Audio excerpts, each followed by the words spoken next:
I don't remember exactly how the conversation came up.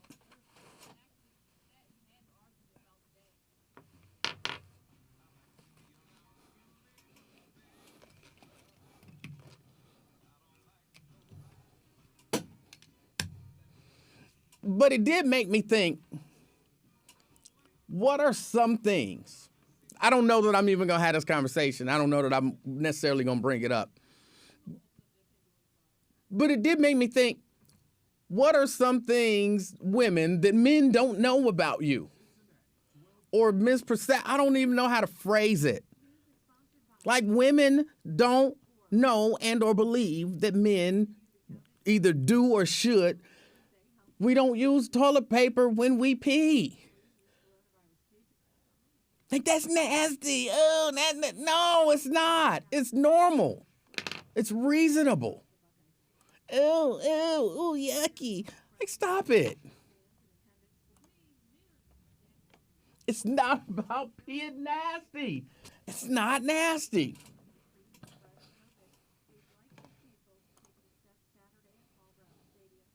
Hey, what's up to the people on Facebook? For whatever reason, I can't pull up Facebook, so I can't see y'all comments. I can only see the people on YouTube. I'm working on it. I know they're there. I know they exist.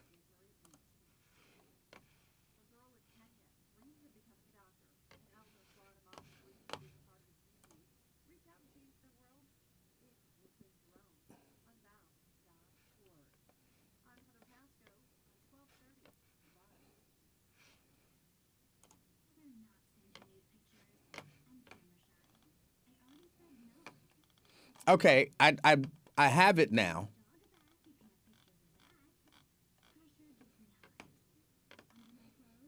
Or at least I have some form of it now.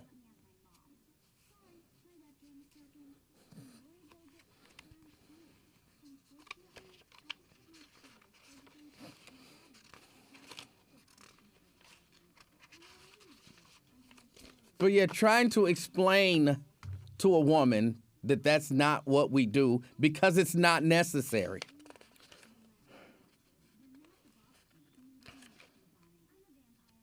But I thought that women knew that.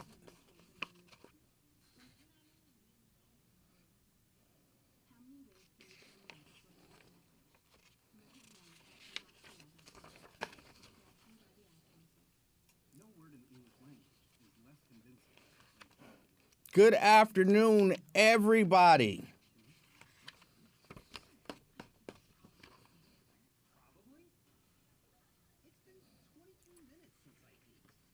Got about 3 hours of sleep last night.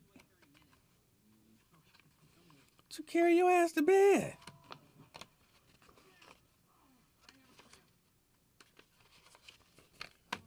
You ain't got sleep apnea or nothing like that. You just trying to be in everybody's business. Carry your ass to bed. Go to sleep.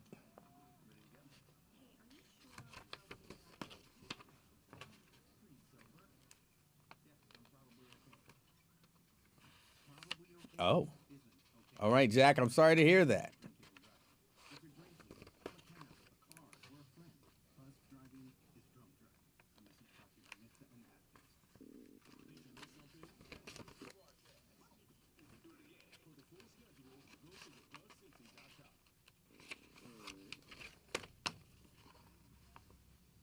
What? Yes? Huh? 40 days and 40. No, I don't know. I have. I don't know how long, though. I don't remember.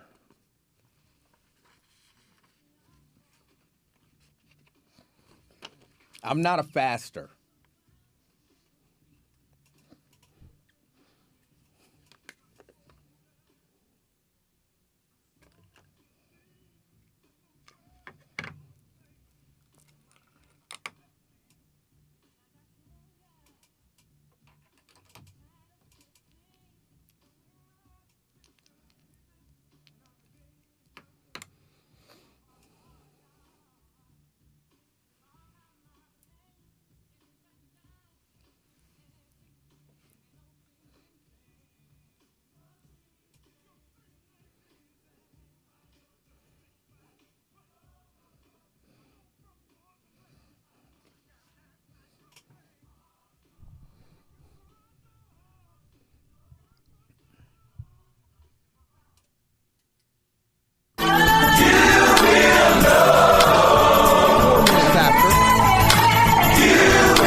Good afternoon. I don't know why I yelled that. Good afternoon, people. It's the afternoon experience. My name is Emanuel Livingston. I am with you until 3 o'clock this afternoon. 513-749-1230. That's the number to get on board. On the other side of the glass, back today after abandoning me yesterday, your favorite millennial. Hello. Did I hurt your feelings? I think you might have. Sorry. I think you might. And then you made me take it out on Lawrence. You made me take it out on Lawrence deserved it. When I was leaving up out of here, I was so mad I had to leave because he was on some mess. Welcome to the show. It's Friday. You know, if it's Friday, it's the week in review. That means anything that we've talked about, you can talk about. That means if it happened this week and I didn't get to it, because a lot of stuff happened this week and I didn't get to it, you can talk about it. If it happened this week and you were like on hold or you were considering calling in because you just wanted to agree with me so bad because you couldn't believe that people didn't agree, I understand that. That's normally where I am. I can't believe these people don't agree with me. And, you know, I know you wanted to call in and say, you're right, as always, Emanuel. You can call in now and say that. There just went all your callers for the day. I wanted to leave that little bit of room out there so y'all understand. You can call in and say I'm right. There's nothing wrong with that. Or, you know, if you're one of the few people, you can call in and say, few, okay. You can call in and say I'm wrong. Maybe I should look at it from a different perspective or something like that. But there are a number of things going on. Some of the things that I didn't get to this week. Oh my goodness, where is this story? Okay, I'm not going to do the story until I find the story to give you all the details. Well, I gotta talk about it. There was a young lady was it in New York? I think it was in New York. They were waiting to get served at, was it the Hilton? The Hilton Hotel? And I think it was the Hilton. And they're calling her a Karen. Because there was a black man who was like a diamond member or platinum member. Oh, this was not in New York. This was in this was in Brazil. Okay, who was a platinum member? He was like a diamond Hilton member or some like high level luxury. You know, you just repeated exactly what I said. Well, you weren't saying it clear enough. You said the exact same words. But they didn't feel it when you said it. But yeah, they took him first. Well, first because he was first in line. And then secondly, because he was a diamond or platinum member or whatever. And so she jumped in. This Caucasian lady decided to physically attack him. I think it's important to note that they were drunk. Not the black man, but she was drunk, and clearly her man was drunk. They decided to physically attack this man. And here's why I'm bringing this up. Not for the Karen aspect of it. But what happened was, all right, he kind of got her off of him, and then he knocked her boyfriend out. He got her off of him, and then he knocked her boyfriend. He didn't even bother with her. He went straight to the boyfriend. Knocked him straight out cold. And here's what I'm saying to the men. Look, if your woman is getting out of hand, she being reckless with somebody. You know, we had this whole conversation yesterday. There's never a time that anybody should physically assault anybody. I really do believe that if you're not being physically assaulted, but he was being physically assaulted. But I guess being the man that he is, he wasn't going to hit a lady. So he knocked her boyfriend out. When you let your woman be reckless, fellas, sometimes that can come back on you. Now, would he have been out of line? And I'm asking you as a woman, as a female, and I'm asking you ladies out there, would he have been out of line? Like before she did the physical attacking of him, to check her. Hey, cut that out. You wasn't raised like that. Because, you know, he know how she was raised. He know her mama and them. They together. You wasn't raised like that. Or, you know, I don't get down like that. Cut that out. What? I'm just asking. I know every circumstance. I'm not talking specifically about this situation. I'm just saying that he was like on the same level of pettiness. So I know, but that's why I'm asking the question just in general. If you are with a woman and she is being reckless to somebody, some guy, some man. And are you out of line as her man, as her husband, to check her? Or, I mean, are you do you feel obligated to stand up and, like, that's my woman, I got to support her and blah, blah, blah? Is a man out of line? You going bonkers? And I'll say, Raven, hey, cut that noise. Only if we can do that to each other. We don't act like that. Yeah, I'm perfectly fine with that as long as we can do that to each other. If we can do that to each other. Because if we out somewhere and you get into it with somebody and you wilding and you escalating a situation that don't have to be escalated, as long as I can say to you, babe, you doing too much right now, we can just walk away from the situation, then I'm cool with you. If I'm overreacting or doing too much, I'm cool with you then saying, hey, chill out. We ain't got to do all that. Why do this stuff always have to be... You don't... Why do you have such a problem with reciprocity? It's just so irritating. You asked me a question and I answered it, man. I don't know what you expected of me. Believe it or not, that's kind of what I expected. But then why are you so upset? I like reciprocity in my relationships. I don't know why that's a hard concept. You said you learned by, somebody teaching you a concept. The concept that I'm attempting to teach you right now is reciprocity matters. I understand reciprocity, but in relationships, everything ain't always about reciprocity. Everything is not. No, it's not. It's really not. Or if it is, your relationship is probably doomed to fail. Your relationship is probably doomed to fail. There has to be. I don't want to say it because it sounds bad, but it's just the truth. There has to be a head of the relationship. Somebody got to be in charge. This is not about, if you can do it, then I can do it. No. I'm the man of this relationship. I'm the head of this relationship. I don't have no issue with a man being the lead, because I do believe that at the end of the day, a man is supposed to lead. But at the same time, a great. What? How do you say I don't have a problem with the man leading because the man is supposed to lead? But you believe everything is supposed to be. If everything is equal, there is no leader. Can I finish my thought, please? Okay, go ahead. Thank you. I do believe in a man's ability to lead. I do believe that a man should have the ability to lead, because I do believe that a man is the head of the household, and I don't diminish myself in acknowledging that a man is the lead of the household, but at the same time, I have every right to use my voice. I have every right to check you when you acting up, and I have every right to expect that you not just gonna treat me or talk to me any kind of crazy way if you actually want submission from me. That means if you out wilding somewhere and you doing too much, I should be able to tap you in. Like I said, I ain't got to talk to you crazy or disrespect you. Babe, you're doing too much right now. We ain't even got to do all this. We can just go. Why can't we just have that same level of respect for each other? All right, we gon' move along, cause I'm distraught. I'm gonna have to find Roscoe. We're 12 minutes into the show and you distraught already. I'm gonna have to find Roscoe and have a talk with him. You do that because quiet as kept. You know exactly who Roscoe is. So I hope y'all had that conversation. Oh, tell Roscoe, hey man, you gotta get your woman in check. But don't get that man in trouble like that. Beat her. No, I wouldn't say that. I wouldn't say that. You was really trying to get that man in trouble. I wouldn't say that. That was from The Color Purple. I wouldn't say that.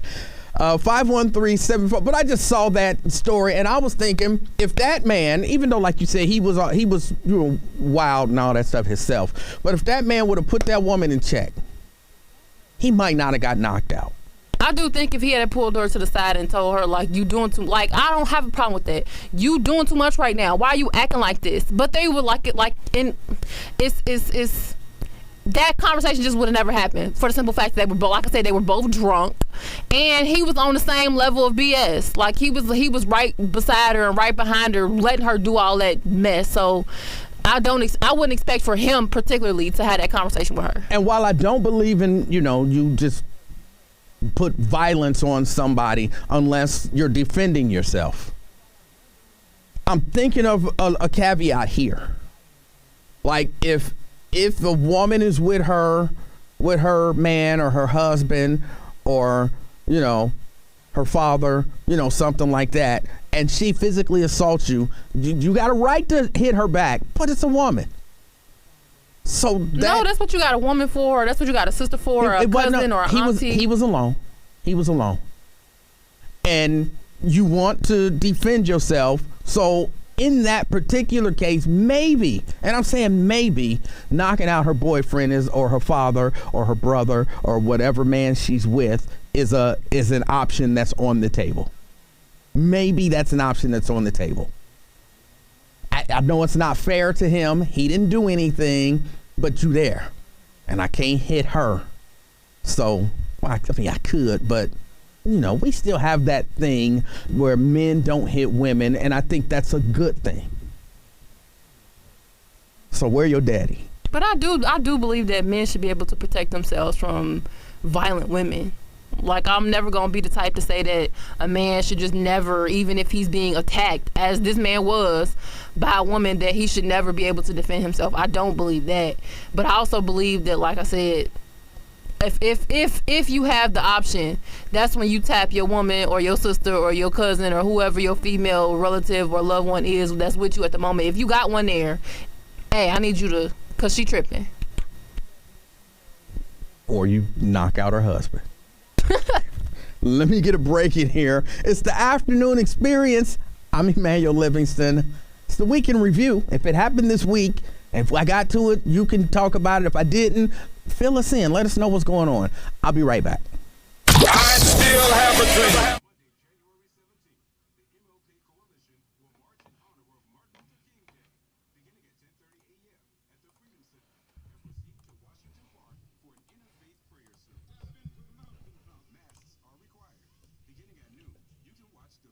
All right. Thank you, everyone, for tuning in. For those of you who have decided to tune in, I appreciate y'all.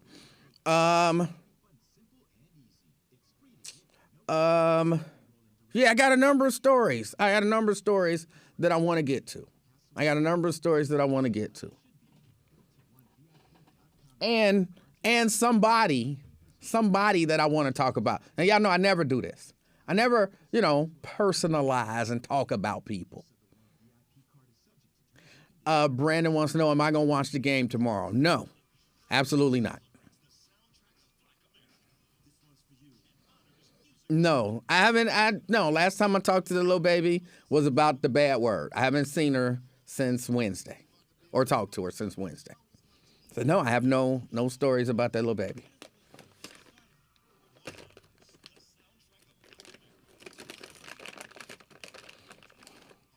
But there is a person that I want to talk about. No, it's not Lawrence. I don't spend time thinking about Lawrence. I really don't. I don't. I was really just picking with Miss Monday because she was trying to start some stuff yesterday on her way out the door. So I was just picking with her about that.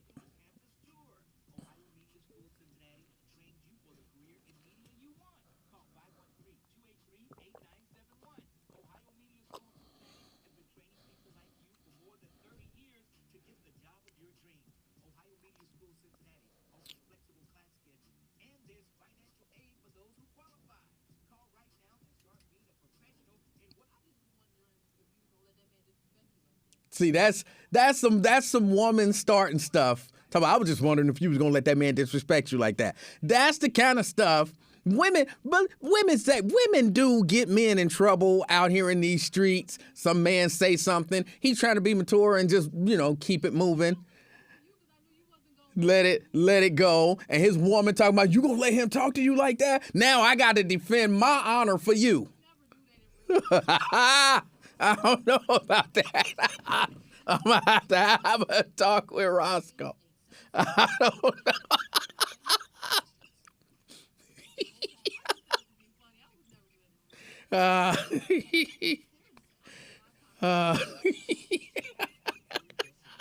I thought it was funny. I'm not bent out of shape about it. Just giving you a hard time.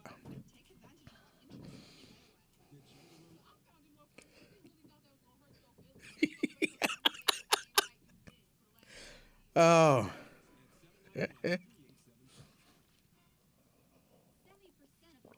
Yeah, but you missed it. He challenged me to come to Texas and fight him or get murdered or whatever he was challenging. Yeah, he went even more. He got wild towards the end of his call.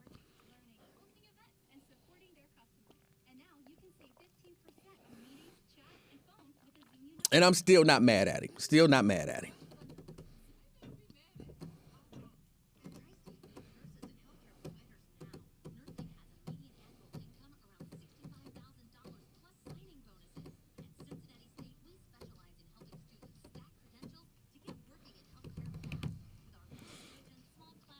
But yes, I have a number of stories, things going on today that I probably won't get to all of them, but I'm going to do my best to. I don't know why I'm swaying back and forth. I have a energy today.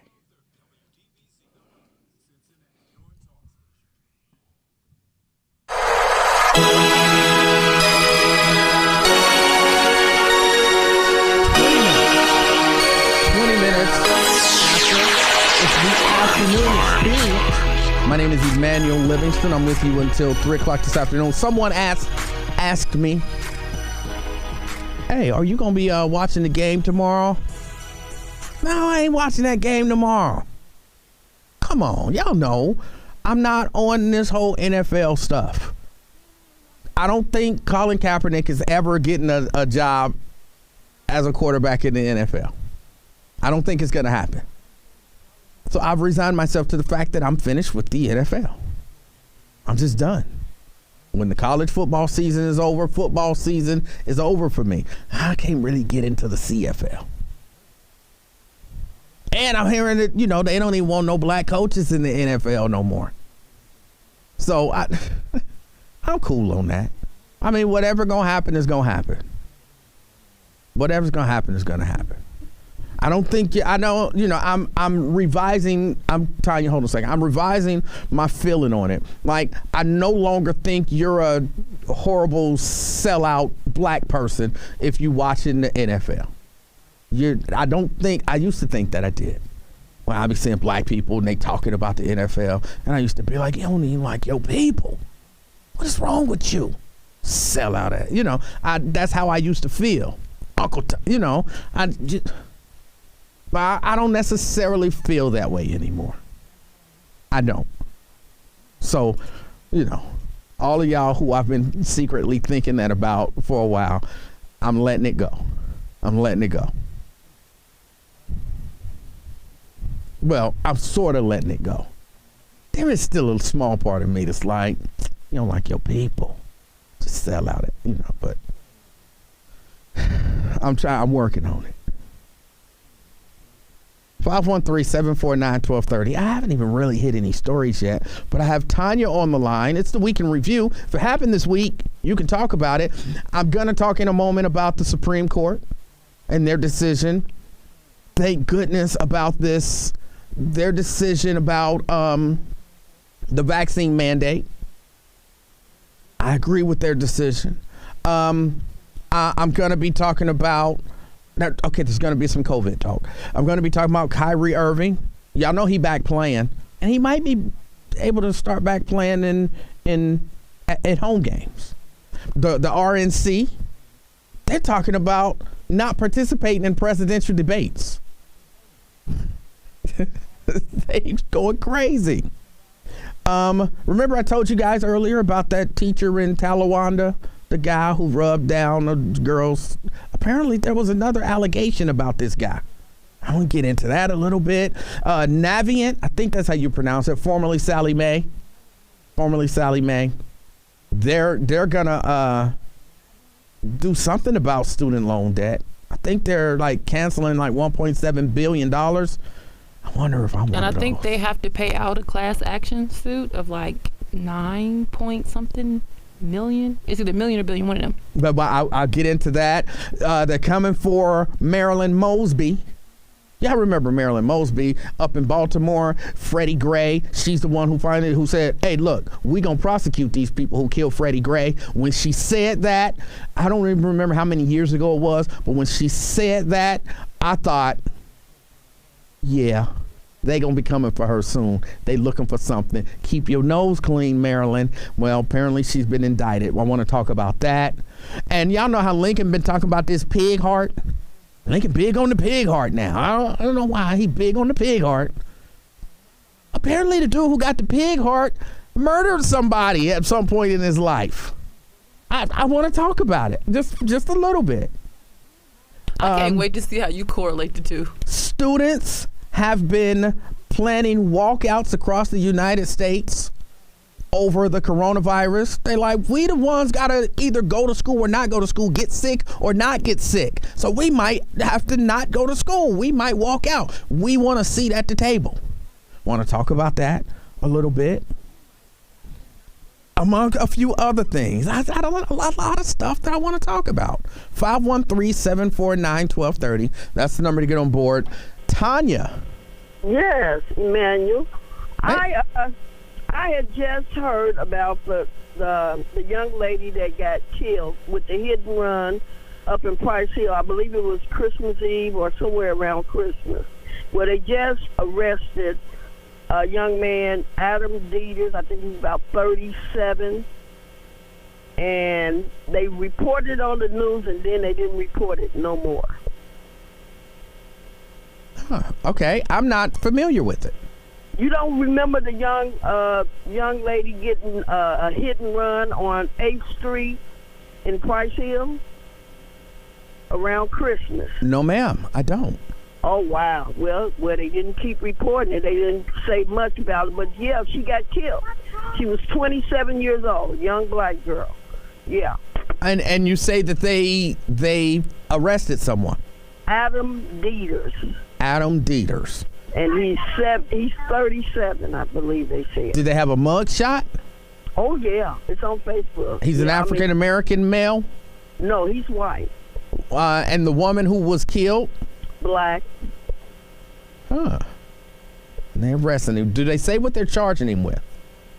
Vehicular homicide. Okay. Well, now they said, I've seen some on Facebook saying that they're still investigating.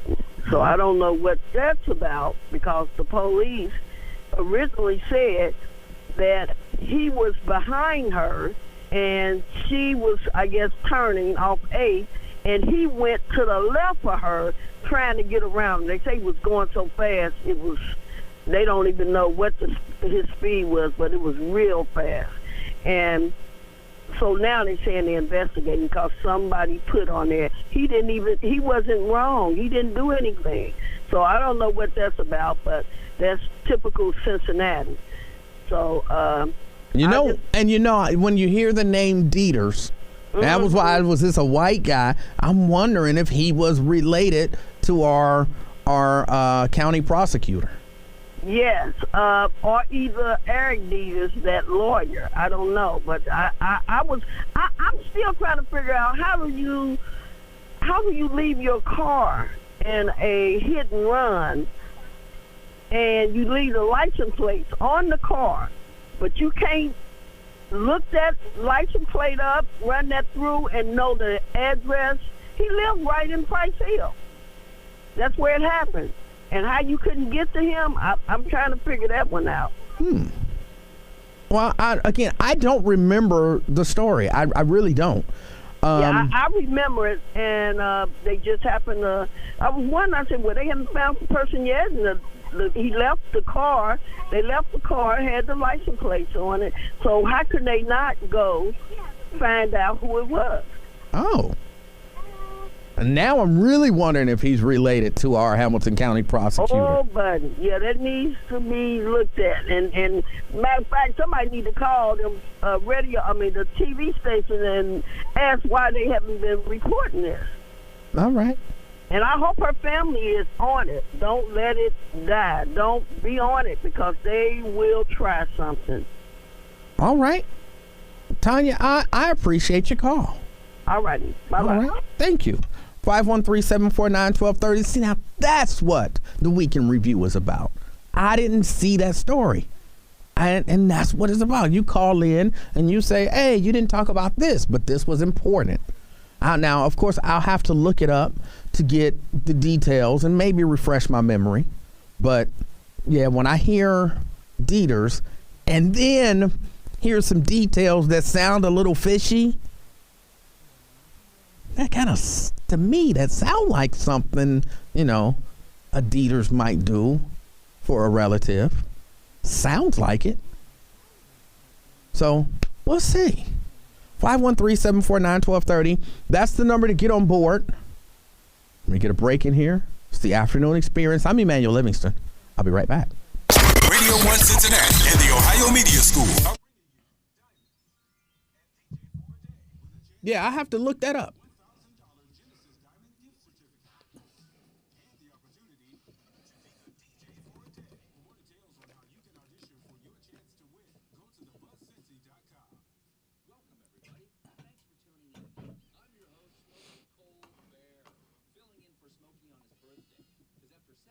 Preston says the vaccine mandate was unlawful, unconstitutional, and it's against our rights as citizens of this country.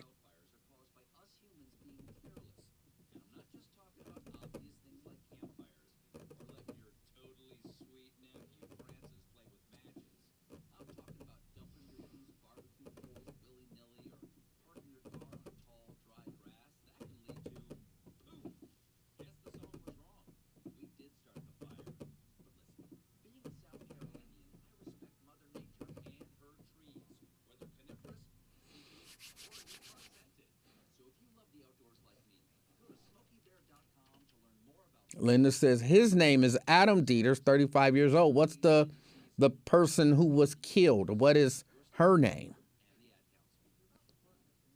I'm sorry, somebody who's tapping. That's me. I don't know why. I have bundled up energy, and I don't know why.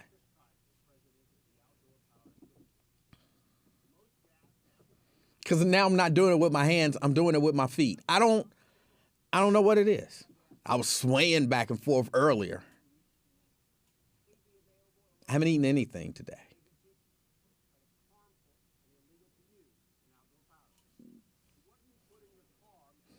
I'm sorry. Ms. Mundy asked me, what did I have for breakfast? So I haven't eaten anything today.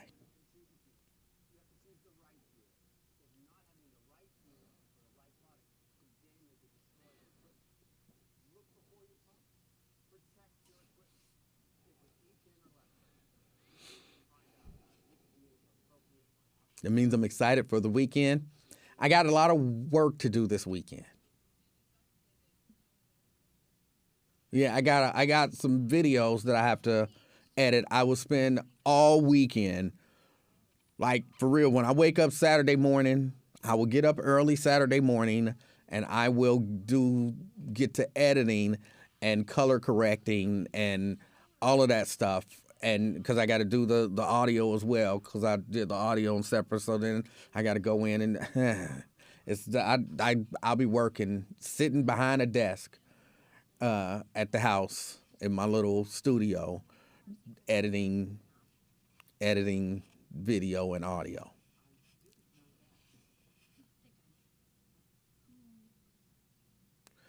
Yeah, as a matter of fact.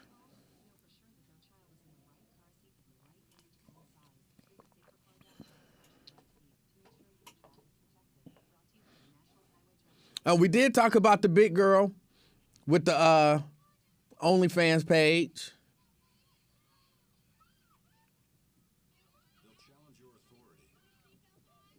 It's news.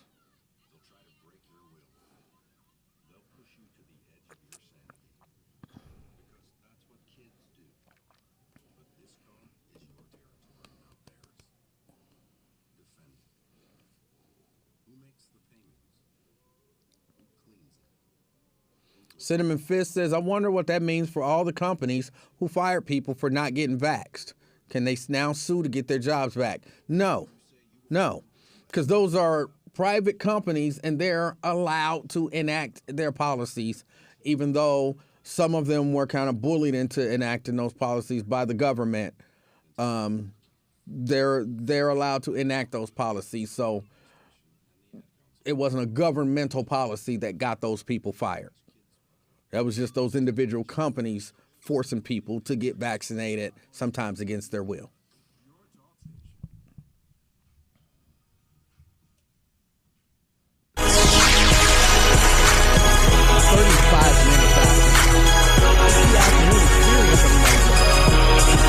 Until 3 o'clock this afternoon. Oh, I said I wanted to talk about somebody. This Wyatt guy. It's Randall Wyatt? Yeah. Randall Wyatt. I want to talk about this guy for a minute. Why? Isn't he the one who called you a chaos agent? He is, and he came for me yesterday. He came for me on his show yesterday. Somebody tagged me. No, I'm kind of teasing. He kind of did, but not in a mean way. And I just want I appreciate him watching, paying attention, and I appreciate him having a voice. And I'll probably get in trouble for this. So if I do, I'll say you made me say it. But this is being recorded right now, so I'm gonna have proof when it comes time for me to prove that I did. Yeah. But look, there's this guy named Randall Wyatt. He's look him up on Facebook.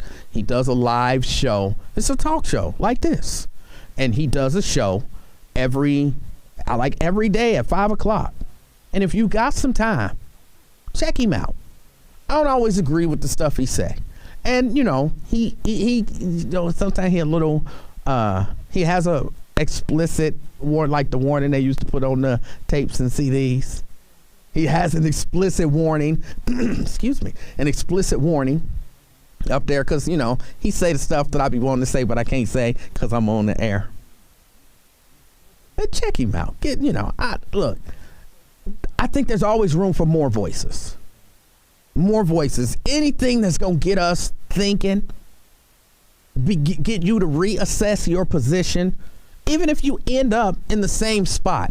I believe from time to time, you should reassess your position, whatever it is. I'm always doing it. That's why sometimes, you guys would be like, well, man, you remember that one time and you said so-and-so. Well, okay, I've thought about that since then. That was 10 years ago. I've reassessed my position. I was presented with some different evidence, or I just realized I was wrong about that. So, yeah, listen to as many voices. Listen to conservative voices. I know that's hard. Because I can only take like Fox News in like 3-minute increments. Like I can watch them for like 3 minutes and then I'm like, oh, this is just so terrible. Let me turn. It's just so bad.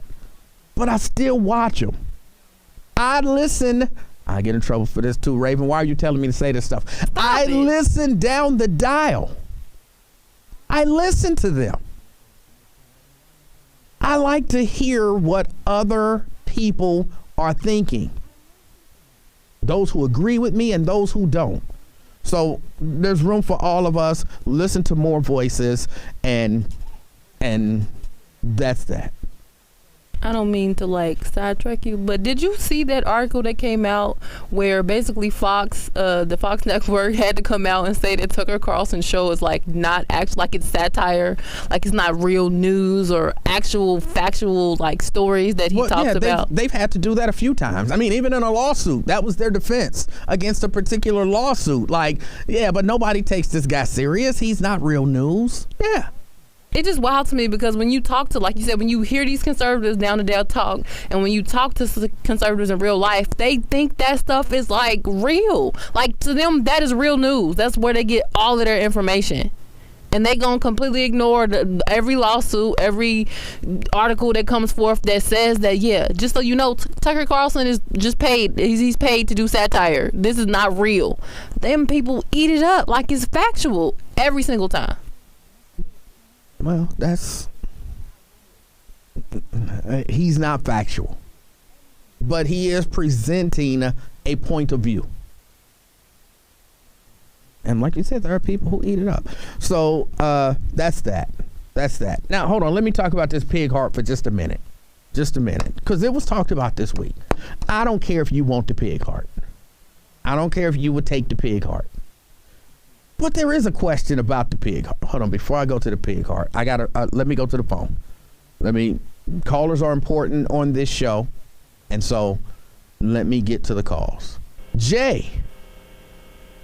Emanuel, once again, man, sometimes just when I start to really kind of like what you're talking about, you say something that drives me crazy. Why in the world would you like what the Supreme Court handed down yesterday? Because what? Oh, do you want me to answer, or you want to just keep going? Yeah, go. Okay. Please answer. I want you to answer, please. Here's why I like it. Because I don't believe that the government should be forcing people to inject things into their bodies. I don't think it's constitutional, and I'm glad that the Supreme Court said, no, can't do that. Well, what about the hundreds of millions of people that want to be protected? Then you can go get it. Then go get it. But still, you still got people out there spewing their poison. Somebody out here has to look out for us, Emanuel. And it's the government's job. Well, it ain't their job, but I think it's their point to be out here looking out for people. And for you to say that it's unconstitutional, no, what's going on is this stolen court is really unconstitutional. What stolen court? What does that even mean? The court that the Supreme Court that was stolen, Barack Obama's people, Amy Coney Barrett, who was appointed right before the election. Oh, come on now, man. It was a 6-3 decision. But I'm just saying, Emanuel, it's unconstitutional. Right, it's unconstitutional. And that's what they said. That's what the president's job is to protect the people. Do you think if they felt like that back in the 60s when they was bombing all the southern schools down in Alabama, you think we would be where we are if the government didn't come in to help us out? What are you talking about? The same thing you're talking about, Emanuel. I don't think so. It's not the government's job. Jay. Go ahead. Let me say I'm this. listening. You said Yeah. it's to protect us, right? Jay. Right. Jay, you know that if you want to protect yourself, you can go get the vaccine. If you feel like that protects you, you can go get the vaccine, right? But wait, hold on. Do you know that? Do you realize that's factual? Which is I've done. All right. There's still people out there, but Emanuel, there's still people out there walking around on a daily basis who refuses to get the vaccine. Like me. Refuses to wear a mask. Oh, I don't refuse. And they spreading poison.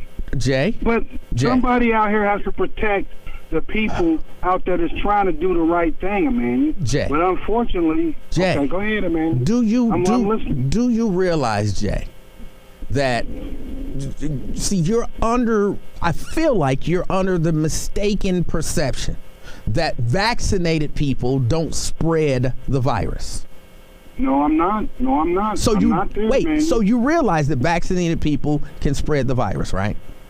Also, but the chances of them spreading it, if they were vaccinated, is very small. Who told you that? Where did you get that from? Emanuel, look at the numbers. Hold on. Less people dying, Jay, that's not spread. That's suffering from the effects of. We're talking about the spread of. And point me, it's not the same thing. It is 100% not the same thing. Lincoln Ware had the virus. He's vaccinated, fully vaccinated and boosted. So you believe he could not spread that virus to other people? No, I don't. Then what are you talking about? I'm talking about the people who are not getting vaccinated, who is draining this country's resources. Emergency rooms are loaded all over the country. Why? Unvaccinated people. Unvaccinated people are dying at a much higher rate than the people that have been vaccinated, Emanuel. All right, let me accept that as a fact. Hold on, let me accept that as a fact. So that's their fault. If they don't want to take the vaccine and they end up dying, like if I end up dying from the coronavirus, that's on me because I chose to not get vaccinated. Why do you believe that the government should have a right to force me to get a vaccine that I don't want? Because it's helping the people, Emanuel. I don't want that help. We are helping you, Emanuel. Jay, I don't want that help. Emanuel. But somebody's got to look out for the people who wants the help. And it's if you want the help, Jay, you can go get the vaccine. But people like yourself are still spewing poison out there, man. What poison am I spewing? COVID. I don't have it. I mean, look. But Emanuel, look at all these people walking around like you that don't think they have it, but are asymptomatic. Look at all of the Look at all the vaccinated people who are asymptomatic and they have it and they don't know that they have it and they're spreading it too. That's true too, man. So then, what are you talking about? What does that have to do? Stand for something. But people out here should be given the same rights as you people out here don't want to get vaccinated. Right, you have a right to not get vaccinated, or you have a right to get vaccinated. We have the same rights. But man, we don't. You don't have the right to walk around and spread this germs. I'm not spreading it. But I know that, man. Look, Jay, I know that for 100%. But the Supreme Court says the OSHA can't force companies to mandate this vaccine. And I think that's good because I don't think they should be forcing people to take anything, to inject anything into their body. Emanuel, the Supreme Court allows OSHA to mandate a whole bunch of other stuff. But not this. But not this. Why not this, Emanuel? Oh my goodness. So why not this? It's the same thing. So Jay, let me ask you, it's not the same thing, but let me ask you this then. Where do you draw the line? It is. Where do you draw the line? Is there a line for you? Is there anything in your mind that the federal government should not be able to force me to do with my body? Anything? Emanuel, if you're spreading, if we're in a pandemic. Hold on. No, this is a simple question. Is there anything that you believe that the government should not be able to mandate me do? Anything? Now say that again, Emanuel. Is there what? Anything that the government should not be able to mandate me to do with my body? Anything. Well, if it's bringing down the rest of the country like this is doing. So you're saying no, there is no line. The government should be able to force me to do anything with my body, according to you. No. So what would be the thing that you would say that's too far? The government makes women have to carry a pregnancy they don't want to have to carry. Not the government. And so I'm asking you a simple question. In your mind, what's too far for the government? What should they not be able to mandate that I do? Well, man, but this is hurting the country. Oh, okay. I'm going to ask one more time. And you've been on for a long time, so you can't say. I'm just asking a simple question, Jay. You speak about the stolen courts. Jay. We shouldn't have to live with a stolen quarter, man. Jay, is there anything that the government should not be allowed to mandate me do? That's a tough one, man. That's not a tough one. Thank you for your call. Y'all see what I'm saying? You see what I'm saying? That's not a tough one. Yes, there are things that I should not be mandated to do by the government. And this, according to the Supreme Court, is one of them. And that whole argument about, well, it's you unvaccinated people who are walking around, you specifically, it's you who are walking around spreading this. You get tested every week, once a week. If anybody should know whether or not they got COVID and they out here spreading it, it should be you. Well, Jay believes the government should be able to tell you everything to do. Just start mandating stuff. Breathe heavy.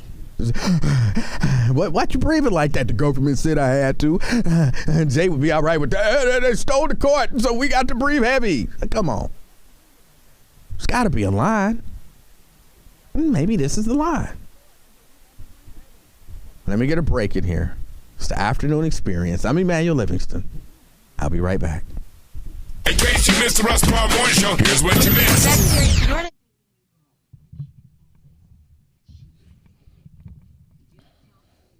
But I'm out here spewing poison.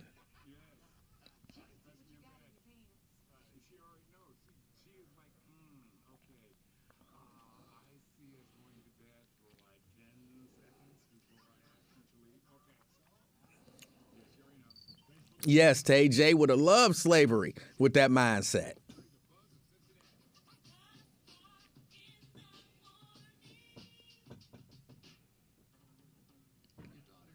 Preston says people like this caller are a part of the division that's happening in this nation. B-Rab wants to know why in the hell people cool with government mandates forcing them to put things in our bodies.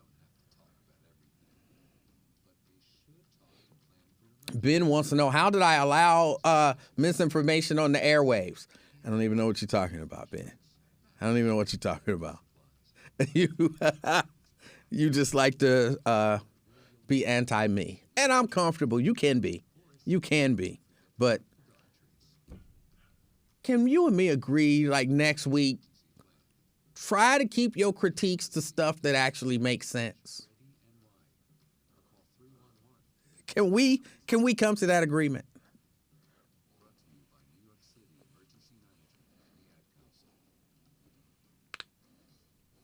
Right, but it's still a terrible critique. I know you was talking about the caller. So you're saying I should not allow you're saying I should not allow people to come on and say things that aren't true and challenge them? First, how do I know what they're gonna say before they say it? And then I'm thinking, like, if I challenge it, that should be, okay. I'm sorry, I can't hear you. Okay.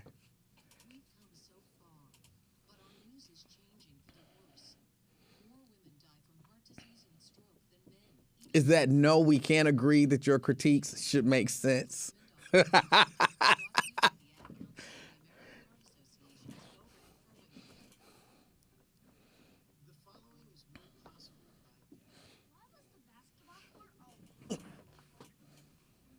This shirt is uncomfortable. Nothing. It just, the way that it's sewn, some of the material, like this material in the back, if you can hear that, because it's got a little thing on the back. I don't know if you can.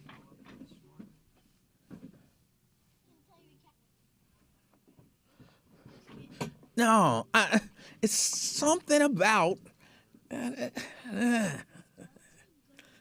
I don't know. I can't. I don't know what it is. It's something.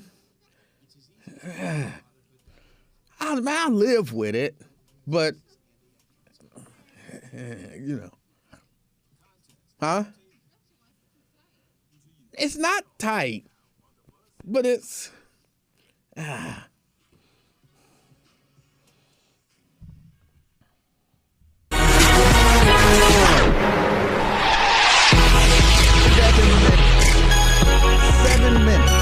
the top of the hour. It's the afternoon experience.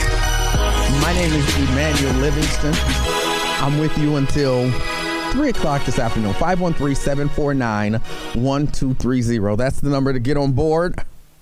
Let's go back to the phone. Archie. Hello. Hello. How are you doing? I'm fantastic. Two things. One, the first conversation that you were talking with Raven about, she was saying quid pro quo about the relationships, and you just made a statement in turn that someone has to be in charge, someone has to be a leader. Yes. I agree with you 100% on that. All right. And it's all over the planet. You see it in animals, you see it in birds and bees. There's always a compromise, but at the end of the deal, someone has to take the charge and move it forward. That's right. Other than that, you have nothing but a stalemate. That, in my opinion, is one of the reasons you see so many single women around our neighborhood, where we live at, all around the world, is because of that. Yeah. And that's my point. I agree with you 100% on that. The other one you was talking about you asked a person about the COVID. What I think is going to happen to the COVID is that two things. One, that the people who do not take the shot, the government, since the Supreme Court has denied OSHA or the safety code and went political on the situation about the workplace, is that they're going to start making people pay. What I mean by that, in turn, that if you get the COVID and go to the hospital, like now, they're covering most of the bill. That ain't going to happen no more. Who covering most of the bill? The government is. Are they? Yes. I don't think so. They're covering for a lot of the bill. I don't know that that's true. It'll be on your taxes. It's going to be in your tax sensation when it comes up this following year coming up. Yeah, no, I think you just made that up. Well, you wait and see when it happens. But, okay, what am I waiting to see? That is my prediction. Because I know people who have gone to the hospital with the coronavirus and their insurance was billed and they had to pay their copay. The government didn't pay any of it. Okay, this is part of the regulation they're trying to get passed in the Senate, in turn that they're going to be some tax sensation on your tax sensation for that. There's going to be what? Some benefits, where you get some benefits from that by having that. And then second, it'll be a pre-existence on your insurance coming up down the line. Meaning in turn that if you had the shot and been vaccinated, it's a pre-existence. If it's not, then it's new, then the price is higher. It's going to be economics coming up down the road. Okay, I can't say with 100% certainty. You might be 100% right, but it just sounds to me like you making stuff up as you go along. Well, I'm going along with what I see and what's happened in America, which is a capitalist situation here. So wait a minute. So I just want to make sure I understand what you're saying, Archie. That there is a bill somewhere in the Senate that's gonna take taxes from me to pay for people's hospital stay who has the coronavirus. They will be in your internal, when you pay your taxes in the year, federal taxes, there will be a exemption blocks where you'll be able to write off some of that expense. Okay. Do it all the time. That's a way to give back to the people who suffer the hardship. All right, I'm not. Again, we'll check it out. It may be true, but I feel like you making it up, or at the very least, maybe misunderstanding something. Okay, that's logical. But you might be 100% correct. I'll have to look into it. That's logical. Yeah. All right. Is that it? That's it. All right, Archie. I appreciate your call. Take care. All right. That was Archie, and apparently the government pays for people who go to the hospital with the coronavirus, and you'll be able to write it off on your taxes. What would I be writing off? I didn't get the coronavirus, so I get a tax credit, or I got the vaccine, so I get a tax credit. I'm gonna look into it because it's possible. Crazier things have happened. All right. 513-749-1230. That's the number to get on board. If anyone else has any more information about that, let me know. 513-749-1230. 749-1230. Oh, do I want to get Bake started and then take a break, or do I want to take a break and then get... All right, so let me get a break in here. I got like less than a minute. That gives me time to give them the rundown. Monday through Friday, 6 to 10 a.m. It's the Russ Parr Morning Show. 10 a.m. to noon. It's the Lincoln Ware Show. You might hear more about pig hearts, apparently. Lincoln's big on the pig hearts now. So you might hear more about pig hearts. Noon to 3, it's the afternoon experience. And then from 3 to 6, keeping it real with the Reverend Al Sharpton. Past few days, he's been really fascinated. And he believes everybody wants a pig heart. So you can't beat that. It's the afternoon experience. Let me get this break in here. I'm Emanuel Livingston. I'll be right back. WDC.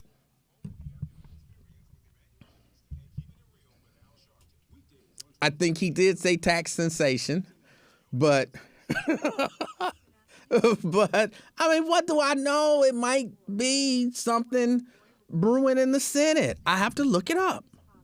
I'll have to look it up.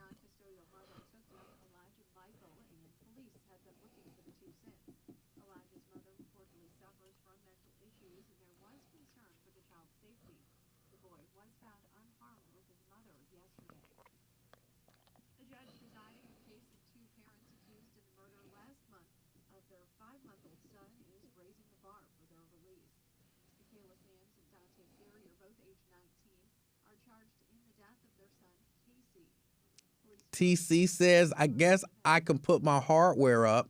It seems safe in here. I don't know what that means. Glenn says, look up climax change. I think that happens to women when they get around 50. They have a climax change. It's just, I don't know, it just don't feel the same. Oh, boy.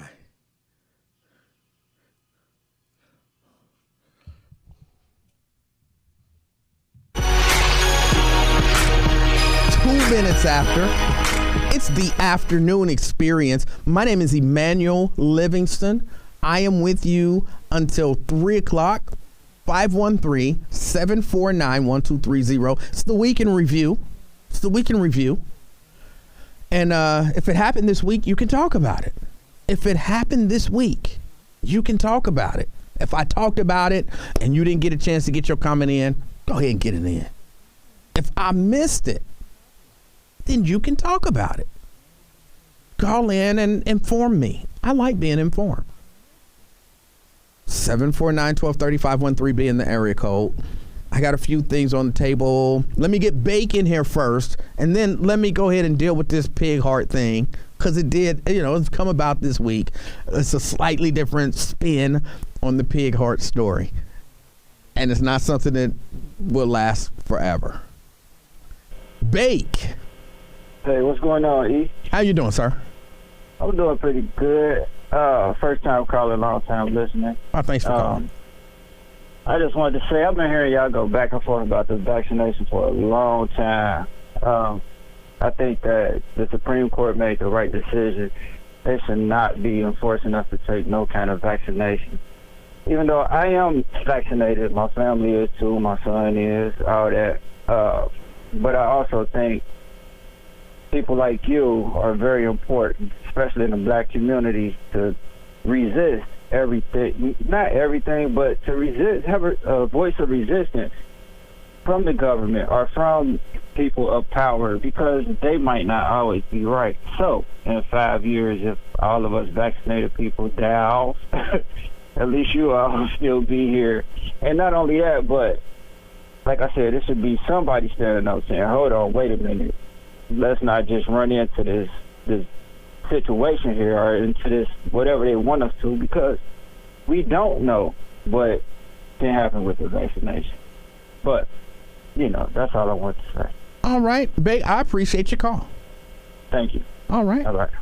Yeah, I get exactly what he's saying, and I do think you need a resistance. Somebody to push back against, I'm going to sound all conservative, but somebody to push back against government overreach. I think that's important. All right, let me deal with this. Hold on, Blade, Genghis. Hold on just a moment. the man who got the pig heart, they did some genetic stuff, created a situation where they created a pig with a heart that is more acceptable to the human body. None of that is scientific, but you get what I'm saying. They put it in this man, 57-year-old man. He had terminal heart disease, University of Maryland.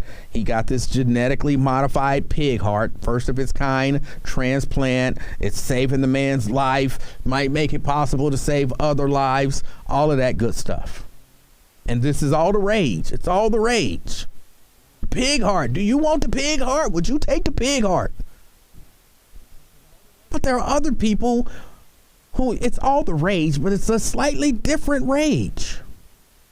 They say that this man in 1988,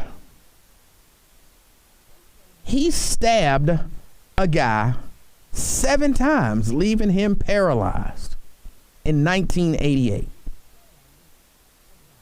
He spent the next 19 years in a wheelchair before he had a stroke in 2005, died 2 years later, 1 week before his 41st birthday. Yes, the heart recipient is the guy who stabbed a guy 7 times, ultimately ending up making this man die. And the guys who was stabbed, his family is furious. Because they're like, wait a minute. He killed my relative. But we're spending all of this money and technology to save his life. Nobody's thinking about my relative.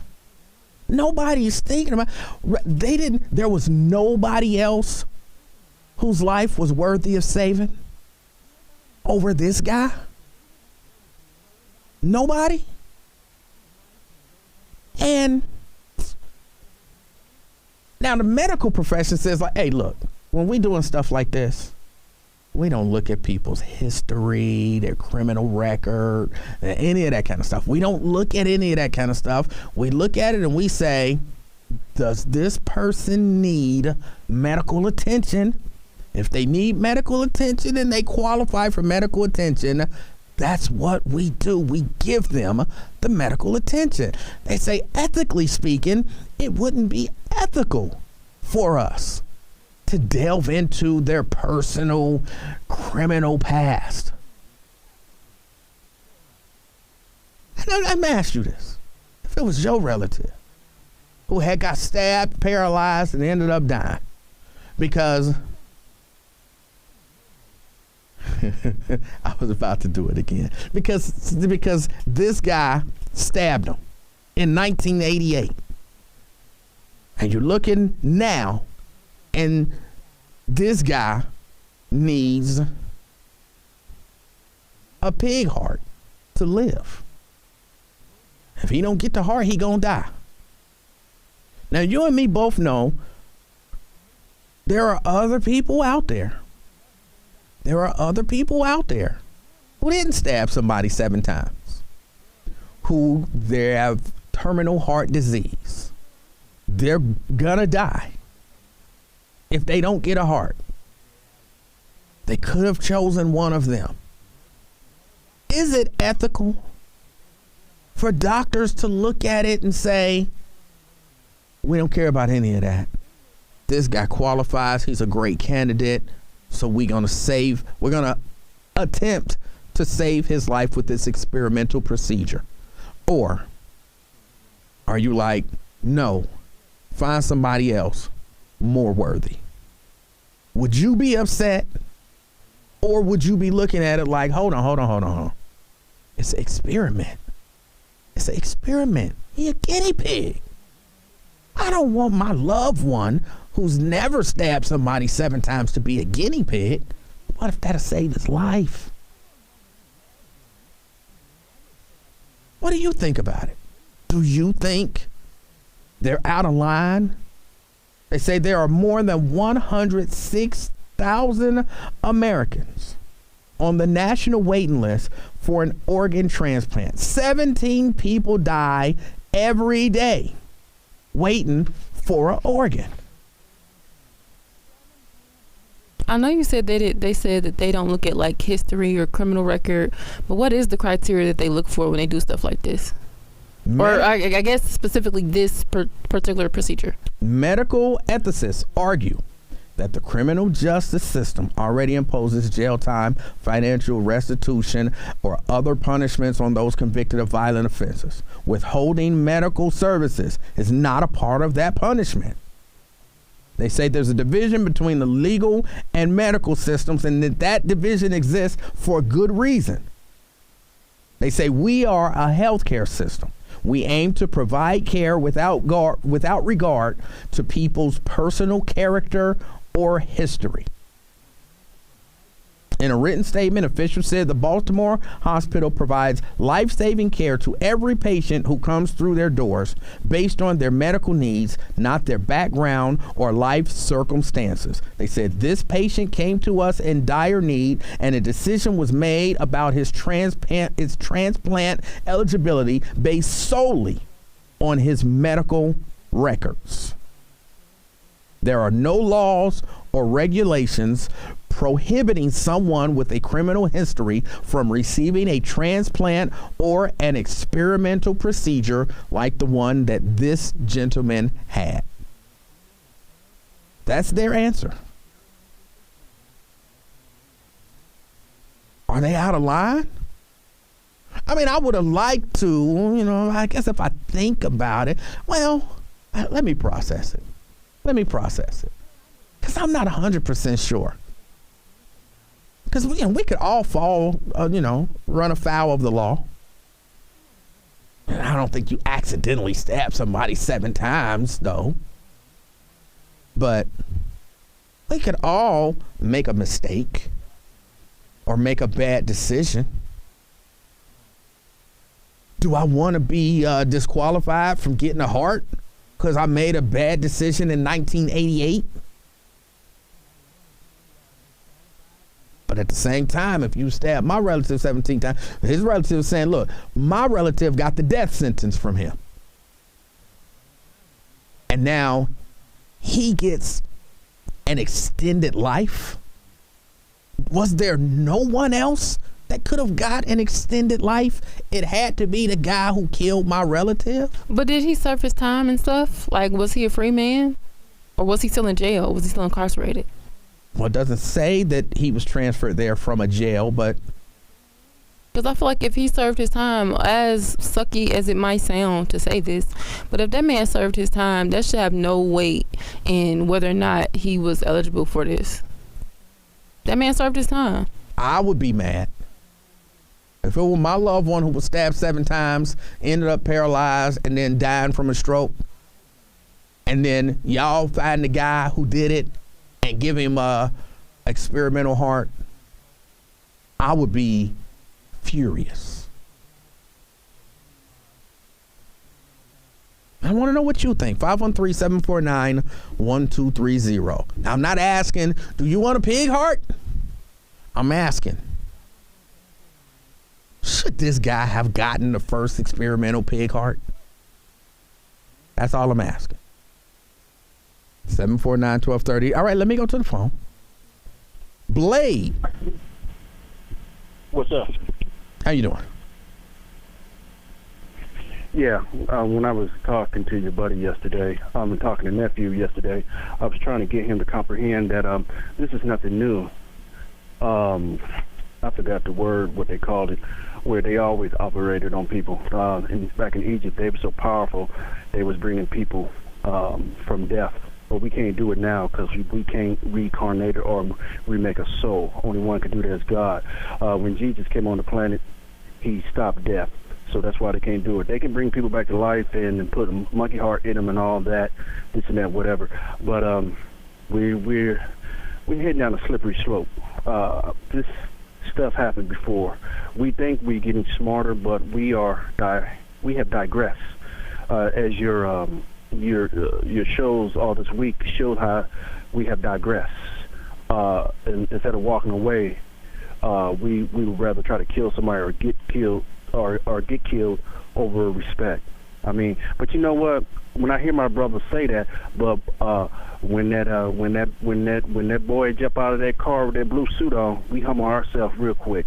I mean, it can be the hardest dude on the street, but when that boy jump out of that car with that blue suit, we humble. Yes sir, no sir, and all that. So I wish we stop it. Hey, I wanted to tell you, man. I forgot the guy's name that called in. His information is incorrect. OSHA don't have authority to make nobody take no shot, and Biden had to bow down and realize that OSHA don't have authority. They can't make nobody take no shot. They don't have authority, and he couldn't get an authority to do that. So that was a misnomer right there. So Democrats are good at making us going for the head fake, and it's sad that we are going for the head. The Democrats are done with us. They playing with us. All the stuff they promised to us, it's not going to happen. We're just going to split and argue. We are arguing on vaccinated and unvaccinated. That's sad. That shows that we are not smart at all. Families have splitting up because some people in their family haven't took the shot and won't let them come in the house because they haven't took the shot. Why are we so easy to fall for the banana in the tailpipe? You would rather for a brother to say, brother, that's cool. We can squash this beat. But you rather keep on talking and fighting and arguing? A real man, if you look at it, and you look at the men back in the old days, they didn't argue. So I don't know why two men would sip and argue. Argue about what? So, Well, I just take exception to one thing. I don't think there's ever been a time in human history where men didn't argue. No, that ain't what I'm saying. Real men didn't argue over nothing. I mean, yeah, maybe cats argue over money and their woman, but other than that, real men don't have time to be. It's too much money out here to be making, man. And besides, I mean, a real man knows when he's arguing with a simp. And most of these cats, man, it is not worth arguing with these cats. I think somebody was saying that well, whatever. But I know here, man, cat, the same thing happened here. A cat got in a fight with a young dude, whooped him, and the young dude found out where he lived at and shot his house up and killed his baby. So, don't argue with these young cats, man, because sorry to say, if you get into it with them, you're gonna have to do something to them. Because if you don't, and what's bad about it, they so soft. They not man enough to do something to you. They gonna do something to your family. I see it all day on Facebook with the cats. They get into it with somebody, but they go shoot up the grandmother's house and burn up I mean, I don't know, man. I don't know what we're gonna do. But you're doing a good job. Maybe some of them will grow up digitally, but they need to hurry up because these white boys are acting like that. These white boys are trained to go kill people, many people, and they're tough about it. I don't know what's wrong with our kids. Why is it that we so tough, but we only kill each other? Peace out, bro. All right, that's not factual. It's not true. Black people don't only kill black people. White people don't only kill white people. People kill people. Now, yeah, you kill more people, the people that you're around. So if you're around black people, there's more chance that you get into a dispute with black people. So there's more chance that if you're, kind of violent in nature, your violence is going to be turned against black people only because those are the people that you're around. If you live around nothing but white people, you're probably going to get into disputes with white people. And if you're violent in nature, those are the people who you're going to be violent towards. We keep trying to put this on black people, on black people, on black people. This is people. It's just people. Let me get a break in. It's the afternoon experience. I'm Emanuel Livingston. I'll be right back. Urban One Honors returns to TV1 January 17th. Urban One Honors! And it's all hosted by Neo. What's going on, everybody? This is your boy Neo. Yep. Join us as we celebrate the soundtrack of Black America by honoring musical legends Timbaland, Jennifer Hudson, Jimmy Jam and Terry Lewis, Gamble and Hub, and Tasha Cobbs Leonard, with performances from her, Tank, Johnny Gill, Ralph Tresvant, Kelly Price, and more, with special appearances from Jermaine Dupree, Missy Elliott, Tyrese, Eva Marcel, and more. You don't want to miss this. For the ones who have made an extraordinary impact on our society and culture, we thank you. We salute you. And on Martin Luther King Jr. Day, we honor you. Urban One Honors, presented by T-Mobile, premiering Sunday, January 17th on TV One. On TV One, Urban One celebrates the soundtrack of Black America. This one's for you and honors musical legends. Jennifer.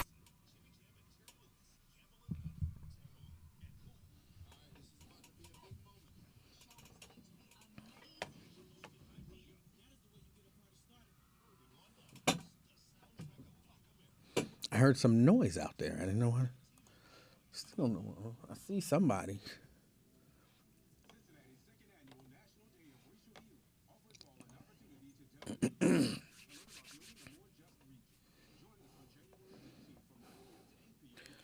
All right, this should be exciting. I got Genghis, Sister Bridge, and Lawrence.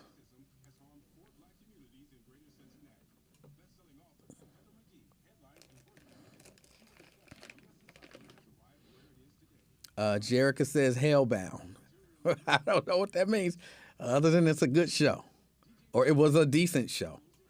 I don't know. It was a good show. It was a decent show.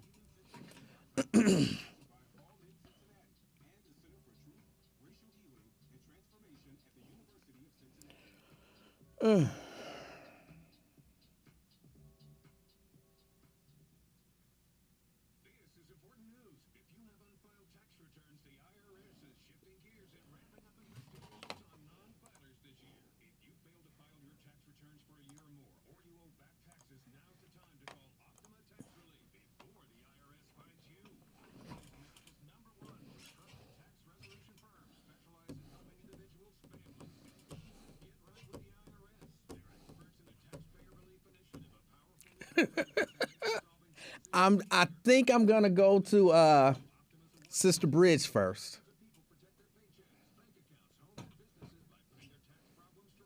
Cause I think I don't know why Genghis always just want to fuss at me and try to diminish me and belittle me, which is, I mean, it's okay in the sense that it don't ever hurt my feelings, but like you trying to say stuff and we don't understand what you're saying, and because I'm trying to pull it out of you so that we can have some understanding of what you're saying, you mad at me. Like they gonna do this and they gonna do that. Who? Now you an owl. Like, oh my goodness. Oh my goodness.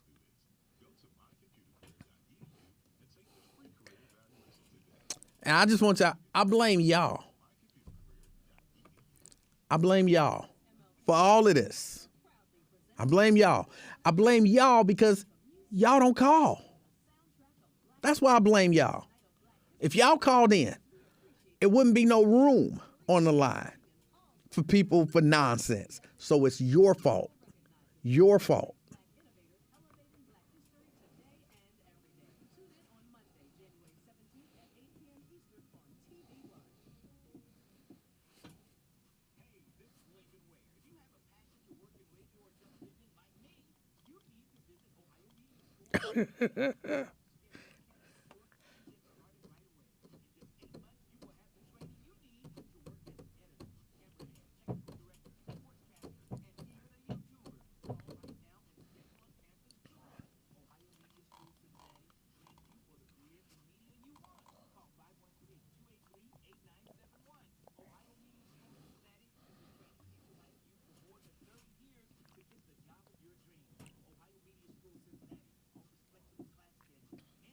I did not ban Mr. Wells. I guess he just decided it's not worth his time to call.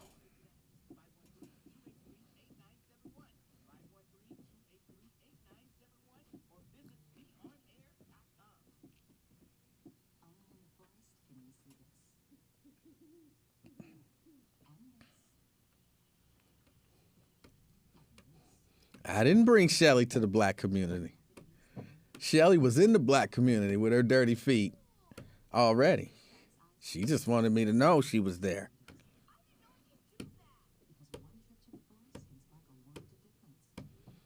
And y'all was mad at me. I know Raven was mad at me when I told you Shelly sounded like she got dirty feet. And then she admitted, yeah, she got dirty feet.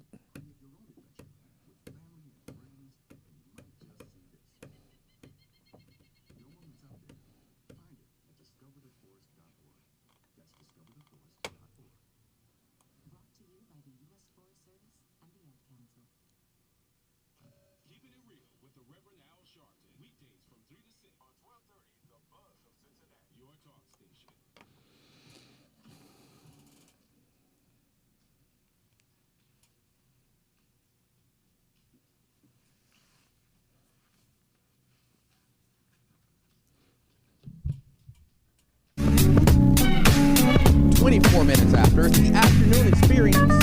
I'm Emanuel Livingston with you until 3 o'clock this afternoon. 513-749-1230. That's the number to get on board. Real quick, Kyrie Irving plays for the Brooklyn Nets. You know, he decided not to get vaccinated.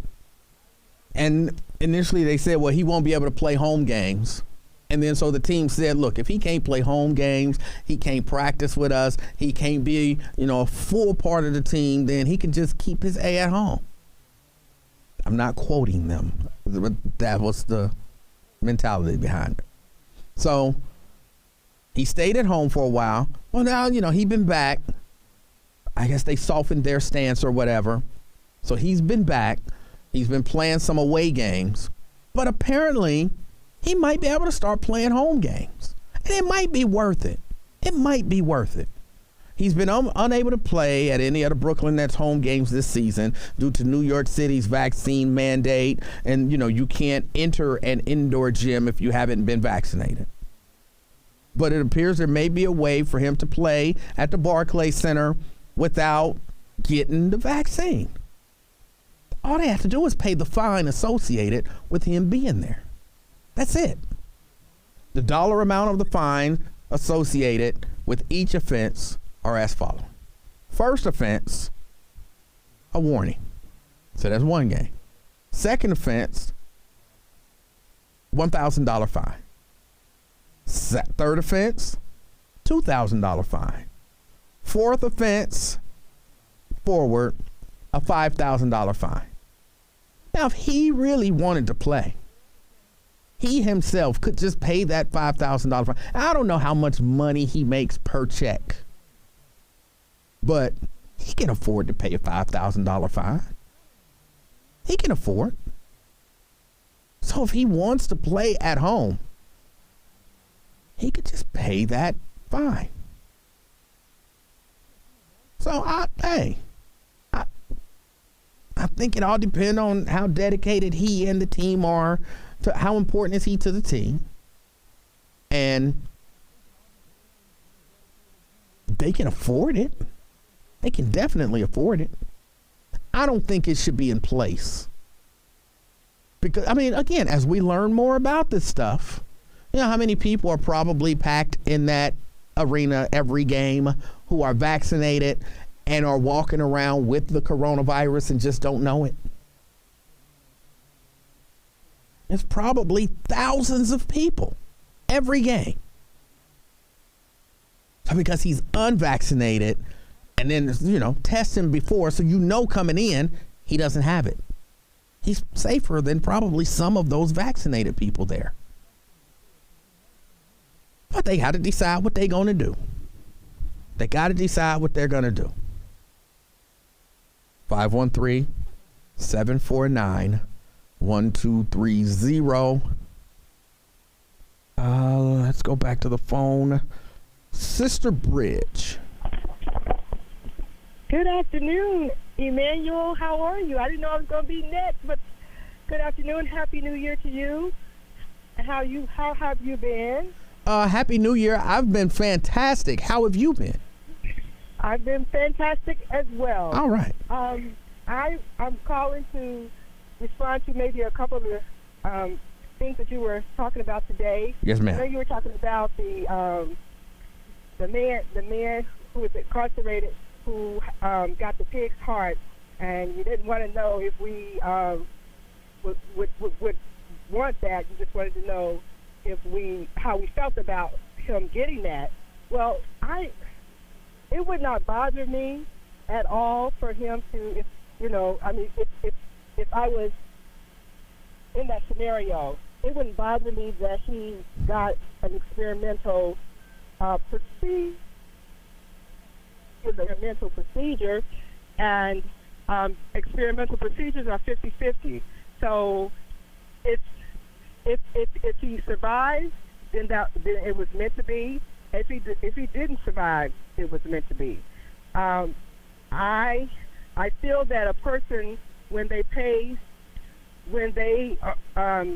commit a crime and they serve their time, they have paid their debt to society. And as a Christian, the child of God, I have to forgive people. It doesn't matter what they have done. I have to let it go, and I have to move forward. And I can't let a past wrong make me feel like I have to continue to judge them. That's only that's God judges, and we are not to judge. And so I don't think that's true, but yeah, well, I mean, of course we have judges and things like that, but I'm talking about a person's soul. We are not to judge their soul because we don't know. Well, not giving him a heart is not a judgment on his soul. Yeah. Well, he can get a heart, and it's just a pig's heart. We don't know what's going to happen. Right, but everybody reap what they sow. You know that, right? Right, but you're still giving it. I don't actually believe that either. But you're giving him, like you said, a 50-50 chance, where there's some other guy who's never stabbed somebody 7 times, and he's getting a 0% chance because he's told, you need a heart. If you don't get it, you gonna die, and we ain't got one for you, so you gonna die. Well, it's really still all up to God. If you live or if you die, a person, it's no guarantee that he's going to make it. I mean, this just happened. We don't know how long he's going to, if his body is going to reject that or not. But so Emanuel, let me ask you this. Right. So are you saying that if a person committed a murder and they served their time, and then say that person gave their life to Jesus, gave their life to God, and then they decided to become a minister. Okay. Even though they murdered, a lot of people, are you saying that now they shouldn't be a minister, or now they can't, their life is not worth anything just because of what they've done before? No, I'm not saying that at all. I'm not saying anything close to that. Okay. I'm saying, if it's between the guy who stabbed somebody 7 times and a guy who's done nothing wrong, give the fighting chance to the guy who's done nothing wrong over the guy who stabbed somebody 7 times. Okay. Well, now I hear what you're saying more clear. But do you know that they go by a whole lot of different things, or who they give their organ to? Maybe the guy who didn't do anything, their markers or whatever may not have been as perfect of a match, so they could not. But I guess you're saying if all things were equal, it's a pig's heart. The genetic markers ain't gonna be the same anyway. It's a pig. Well, that's what I'm saying. Who cares about pig's heart? I mean, I certainly wouldn't want any kind of animal's heart. I wouldn't even want a human's heart. And like I said, even the Bible said there's a time and season for everything under the sun. So there's a time, there's a time to be born, there's a time to die. So when it's your time, it's your time. So I just don't think that it matters to me. All right. And that's how I feel about it. Wait. Oh, go ahead. So you don't really believe in the medical profession? I didn't say that. I didn't say I didn't believe in the medical profession.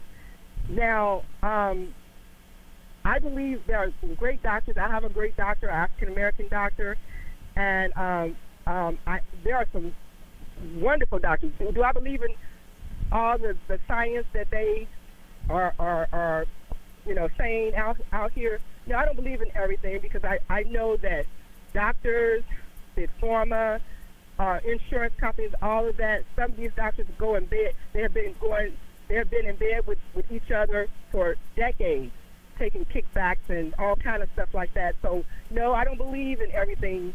I do not believe in the cloning and all that. I think it's crossing the line. I don't believe in them trying to play God and trying to prolong life in a sense of organs, those transplants and things like that. I know that they do save lives, and they have saved lives. I just would not want to be a recipient or a donor. Okay. That's me. All right. So, but anyway, thank you, and appreciate you. Have a great day. You do the same. All right. All right. All right. She's got a right to her opinion, and there you go. 513-749-1230. Let me get a break in here. It's the Afternoon Experience. I'm Emanuel Livingston. I'll be right back. All the news and information you need is just a click away. Cheryl says it was an experiment. They don't care who they give it to. They probably betting on how long the heart will last. But again, yes, it's an experiment, but at least he's got a chance. He's got a chance. If I'm laying in the bed with needing a heart, and then he laying in the bed needing a heart, the two of us, we're in the same position. If we don't get a heart, we about to kick the bucket. Well, we got this experimental heart. Like, wait a minute, I'm gonna die anyway? Yeah, you're gonna die anyway. Well, you at least got a chance with this one. So, yes, it's an experiment, but give the non-stabby dude the fighting chance. That's all. So I would prefer to give the non-stabby dude the chance, the fighting chance, the 10% chance.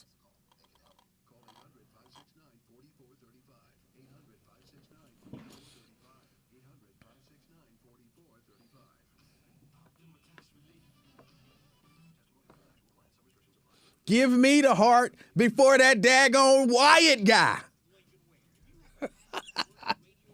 No, I really have no beef with Wyatt. I'm just picking with him just because. I don't know why. I'm picking with him. I'm mentioning him because I want y'all to go check out his show. That's why I want y'all to support him, him doing what he's doing. That's why I'm mentioning his name.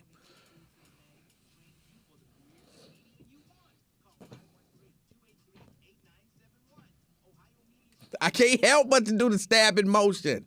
How you talk about somebody stabbing somebody and you don't do the stabbing motion? You half stepping.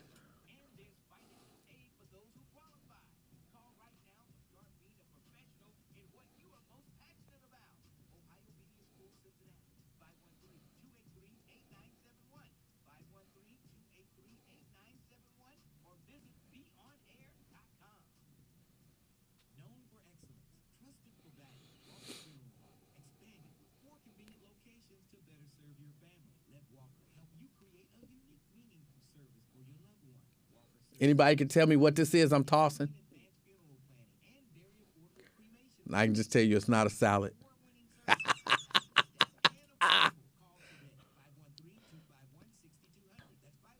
Kamikia says, I missed the beginning of the conversation. Were there other candidates? Of course there are other candidates.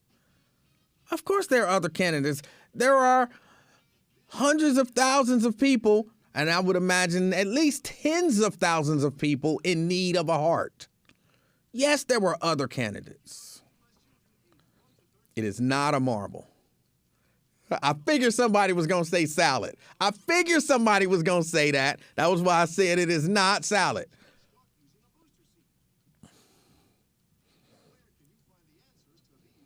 It is not a lemon head.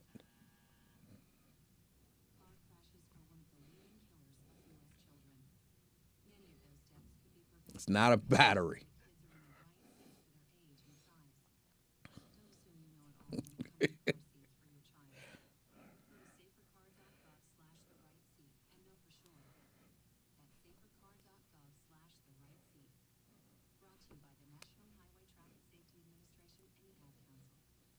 A yellow tomato?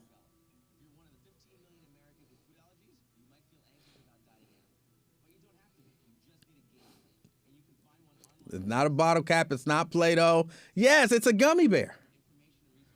Now, was that just a guess or did you know? Could you see it and call it out?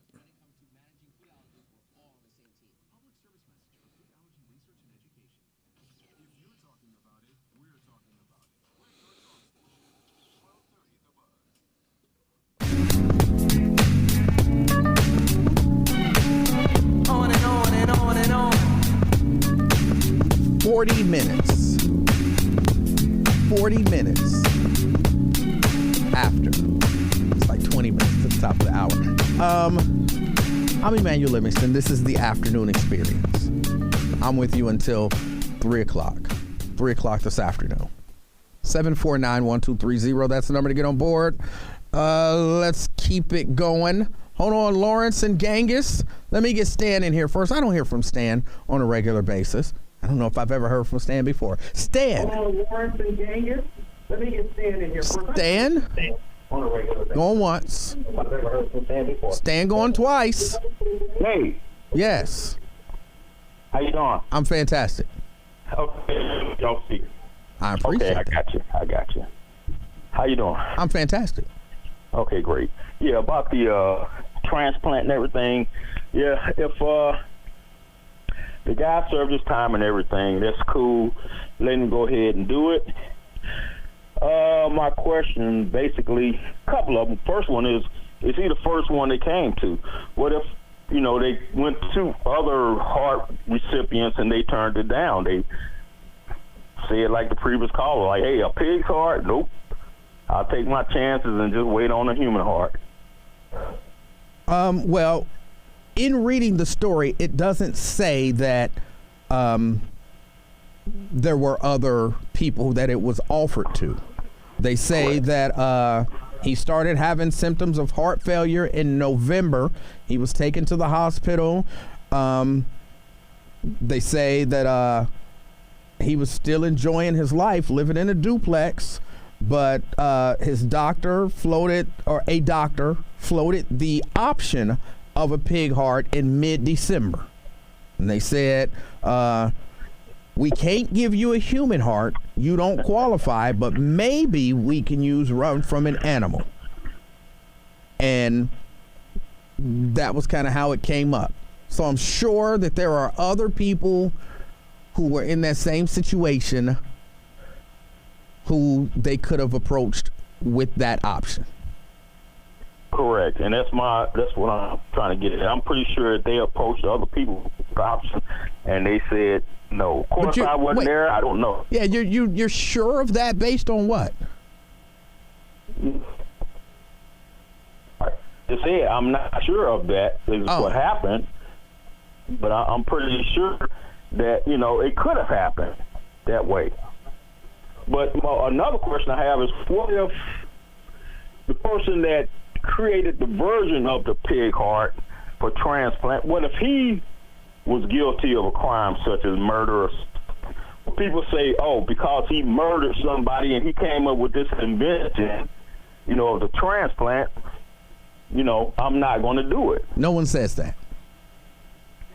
Correct. But that's just basically the same. To me, it's the same thing. Me personally, it's not even close. Heart. It's nowhere close to being the same thing. It's not. I'm sorry. It's not. You be stressing people out. I'm just saying, giving the person the option. Would you have the option of saying, okay, here's a pig's heart? Would you allow this person to have it to kill somebody? Here's this pig's heart, the person that invented the pig, whatever the transplant is. Would you give them the option? It's nowhere near the same. It's nowhere near the same. Okay, would you want the transplant or not? Me personally, I don't care. Whatever, I want to live, so I would take the pig's heart. Now, you're supposed to be a minister or something. I don't know if you I'm not a minister. would do Where did that or you not? get that I was a minister? You just making up stuff. This entire conversation, you just been making stuff up. Not that you was well, I mean, you go to church. Do you go to church? You always talking about church. I don't know what you are. Just because somebody go to Oh, church yeah, don't mean they're a minister.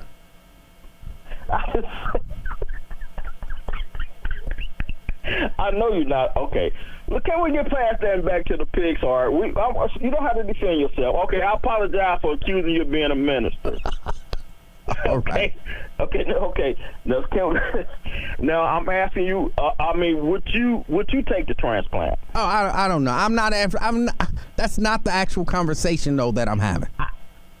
Correct. But I'm just saying, the people. I just say leave a man alone. He done his time. Whatever it is he did. Let him have the pig. All right, hold on. Let me ask you this. In my opinion. Wait, let me ask you. Hold on. Let me ask you this. Go ahead. Legit question. Do you have any children? Sure do. All right. So if someone murdered one of your children, horrible thought, and then you find out they got an experimental pig's heart to continue to live, would that bother you? No, because you said the key word is experimental. That's in your mind. That's the key word. That's the key word, experimental. Oh, it's not a definite. It's just something they trying. Right. They're getting a fighting chance. They're getting a fighting chance. It's just like somebody said, it's 50-50 shot. Now, if they survived and lived a good, healthy 20 years or something, I'm quite sure I would be upset. But right now, it's just a matter of science. It's a matter of seeing if it works and if it can save other people's heart. There's a lot of people that have heart problems, right? Heart disease, right, and that's why I say, give it to one of those other non-murdering, non-stabby people who have heart problems. Wow, you really aren't a minister. I take that back. Give those people a fighting chance. But again, this is all just our opinions. So yeah, but in my statement earlier, I'm pretty sure that was offered to somebody else. I don't know that it was. There's no evidence that we see that it was offered to anyone else. Emanuel, you just said the guy was discovered in November. Right. That he had the heart problem. You think in November they say let's work on this thing? No, they may have been working on the idea for a long time, and then in November they said, or they came up with whatever they thought would work, and so they said, now we can try it on someone. Who should we try it on? There is a candidate. Let's see if he wants it. Okay. Well, we're going to agree to disagree because I think there were other candidates and they were offered it and they turned it down. Okay. All right. All right, have a good one. Just so you know, we agree that you completely made that up based on absolutely nothing. Hey, what up? I appreciate your call, Stan. That's your opinion. It's not. It's really not. You 100% made it up. You have no evidence to support that. But you believe it, and that's fine. Let me get a break in here. Lawrence and gang is still to come. It's the afternoon experience. I'm Emanuel Livingston. I'll be right back. I still have a dream. Monday, January 17th. The MO.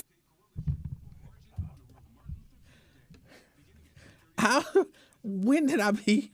So apparently if you go to church, you're a minister.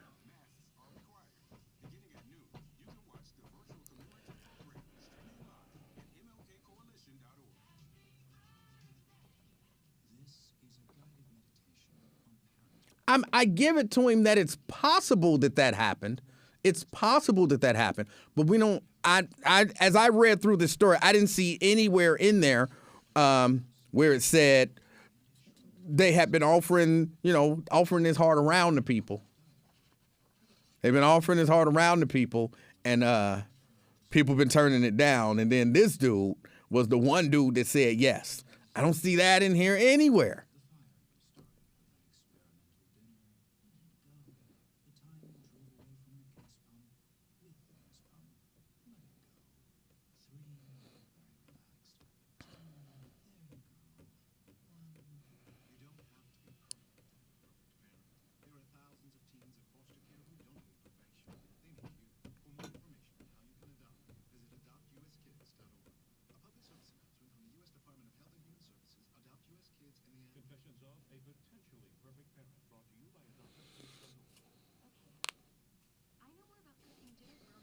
I'm going to Genghis next. As soon as I come back, I'm getting Genghis in here. Rodney says, you didn't see it, doesn't make it true. Again, I said there's a chance that it happened. That means I'm not disqualifying it as not true. I can't believe I'm having to explain what the English language means. That doesn't mean I'm disqualifying it as something that didn't happen. I'm just saying there's no evidence that it did.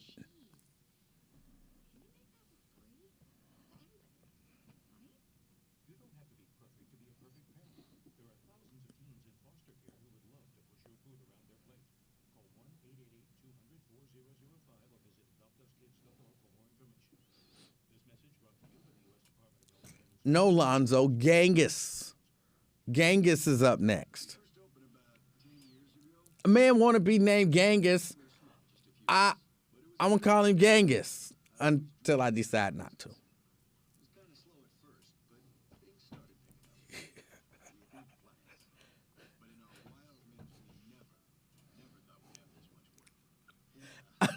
There's nothing slick about what I'm saying.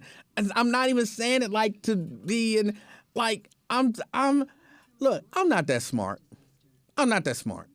So I say things that are like really simple. Really simple.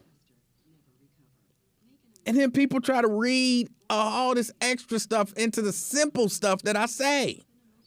So then I have to explain just what the words I mean. Charles, if you change your name on there to Sire, then I will call you that.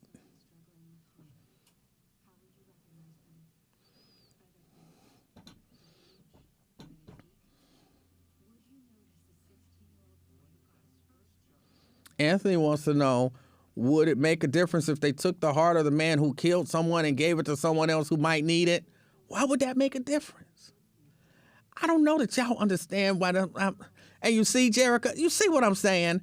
Like, what do these scenarios that y'all, what if the person who created the thing had killed somebody? Like, what does that have to do with what I'm talking about?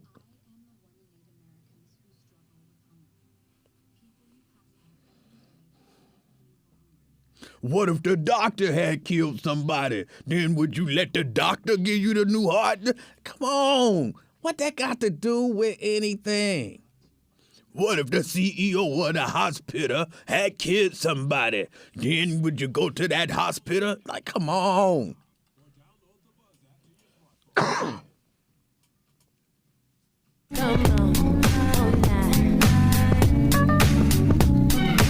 8 minutes.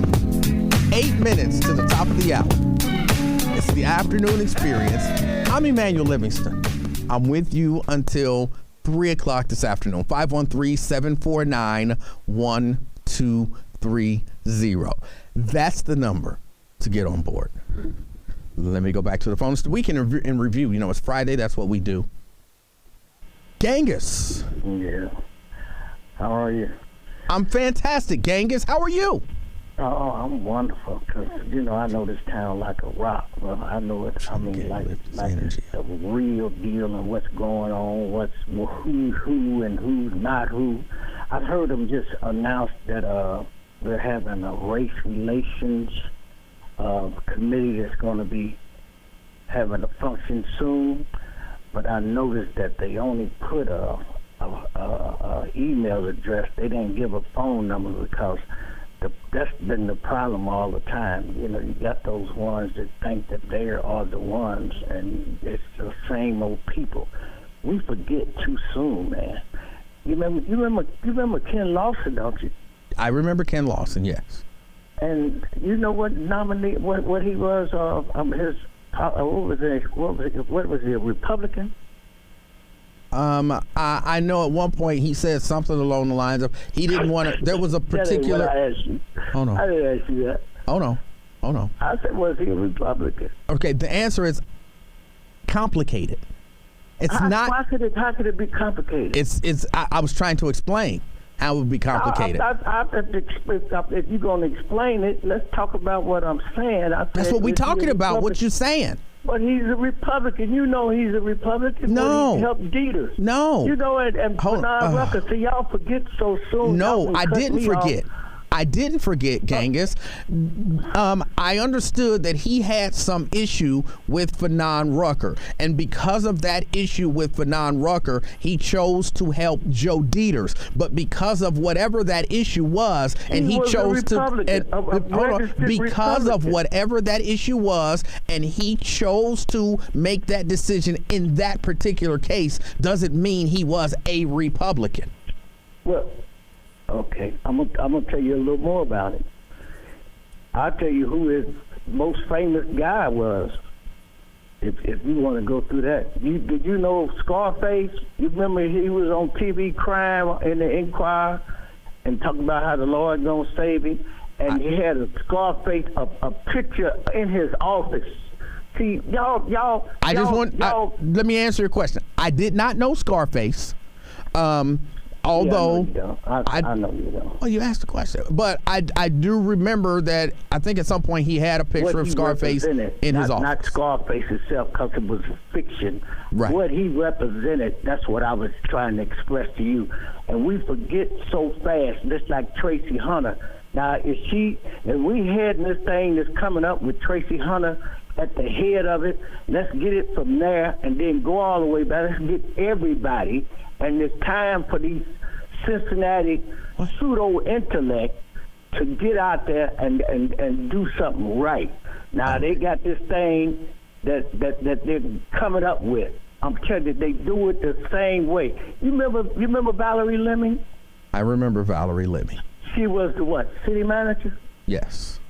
She came on a brilliant show and said they told her down there that she was hiring too many black people. She did say that. Yeah, and then all them people that they put in positions, like the collaborative should be implemented in every department in the city. How you gonna just single out the police? Well, you could spearhead that. Say what? You could spearhead that. Oh, I'm on that. I'm doing my job. Believe me. I'm overdone. You know, they didn't lock me up. They didn't did everything. I got a biography on them though. This gentrification that they've been doing. Did you know that it used to cost $500 for a black man to live in Cincinnati? Why are you asking me all these questions? I know you've got a point. You know everything, but you don't know nothing. That's why I'm asking you. Hold on. So you're just asking me stuff so that hopefully you'll come around to something that I don't know? Shit, I know you don't know. Do you know that? Yes, I knew that. Okay. You're about to ask me something else. What was for you to do if you did get the $500? What do you mean? I see. You just talking. I think you just talking. What is the point that you're trying to make? Listen to this. Hold on. Can you just tell me so that I can follow what we doing? We done went from Scarface to Lawson to Scarface to Valerie Lemmy to the collaborative agreement to $500 to live in Cincinnati. I imagine we go into the black codes and all of that. What's the point? Just help me understand the point that you're making. What's the point that you're making? Oh, you're playing the radio now. You can't. Yes, I put you on hold because you wouldn't stop. What is the point that you're trying to make? You got a lot of nerve. Oh my God! I'm gonna ask again. I'm trying to be as calm and. What is the point that you're trying to make, sir? Okay, let me say this. All right. The reason, if you didn't have the $500, they said if you had to have it in 20 days. Now that's when the slaves, like hobos, was coming from the south to the north to work jobs because they told them when they got up here that the closest place for freedom was Canada. You understand? There wasn't no roads and stuff. So you're talking about you know about it, but do you really know about it? Because what they did. Okay, no, hold on. Let me help you. I don't know. I don't know about it. I don't know anything about it. Now, what you told me about it. Now, what's the point that you're making by telling me about it? Well, I'm trying to share something with you. They say see the walnut trees and sycamore trees. Canada that's that way. And the only ones that made it was hustlers. You understand? There's so many things. So your point is we all need to be hustlers? Is that the point that you're making? We all need to be hustlers? I'm making a point that we so confused as black people. Here we are talking about a damn man with a pig heart on him. You understand? And we're getting murdered. We're getting shot and murdered every day, bro. But you're talking about... All right, thank you. You're talking about Scarface. Pictures of Scarface that somebody had on their wall 15 years ago. You're talking about the... oh my God. Let me get a break. It's the afternoon experience. I'm Emanuel Livingston. I'll be right back. WBBZ.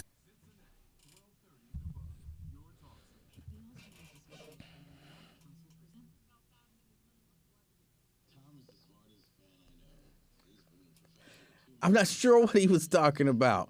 I'll be trying to give people the benefit of the doubt. I just assumed he was asking all these questions to make a point. But he wasn't. He was just asking questions to prove that I don't know everything. And then he got mad when I knew everything that he asked me.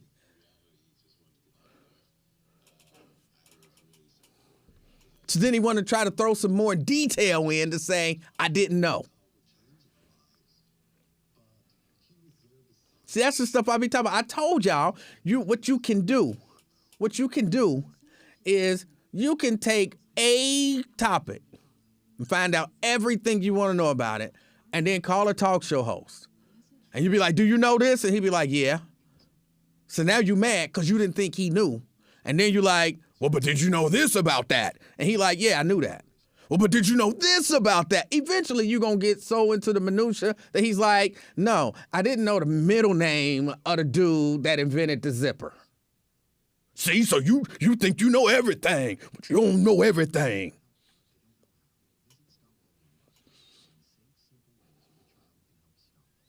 What's Robert Whitcomb's middle name? I don't know what Robert Whitcomb's middle name is. Thought you knew about the zipper.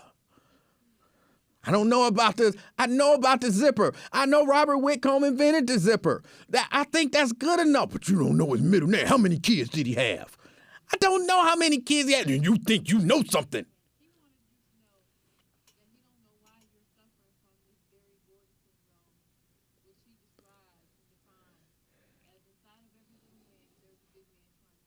Now I have a syndrome.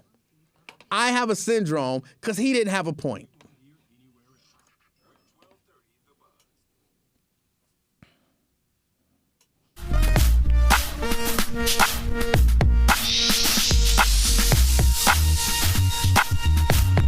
Two minutes after. It's the afternoon experience. My name is Emanuel Livingston. I'm with you until 3 o'clock this afternoon. See what I'm saying? Look, I told you, it's easy a lot of times to stump a talk show host because he's just a guy and he doesn't know like literally everything on the planet and everything about everything. He doesn't, no matter who he is. But how you be mad at me because everything you ask me, do I know? I know. So then you want to try to get it down to when I was in college, and I might have this information wrong actually. In I don't remember the year, something. Robert Whitcomb, I believe, invented the zipper. I ran across that somewhere. So somebody could actually call in and be like, you know who invented the zipper? And I'd be like, Robert Whitcomb. Then they'd be mad. But did you know his middle name? Like, no, I don't know his middle. How many kids did he have? I don't know how many kids he had. See, you think you know something, don't you? You don't know nothing. All right, what's the point that you're making by bringing up the zipper and Robert Whitcomb? Just that you talking about stuff that you don't know nothing about. I wasn't talking about the zipper. Because you don't know nothing about the zipper. Oh, you got me. But how does that help anything or anybody?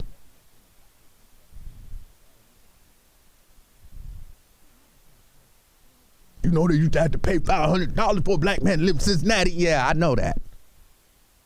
But do you know what kind of tree they used to tell them to look for in Canada? What?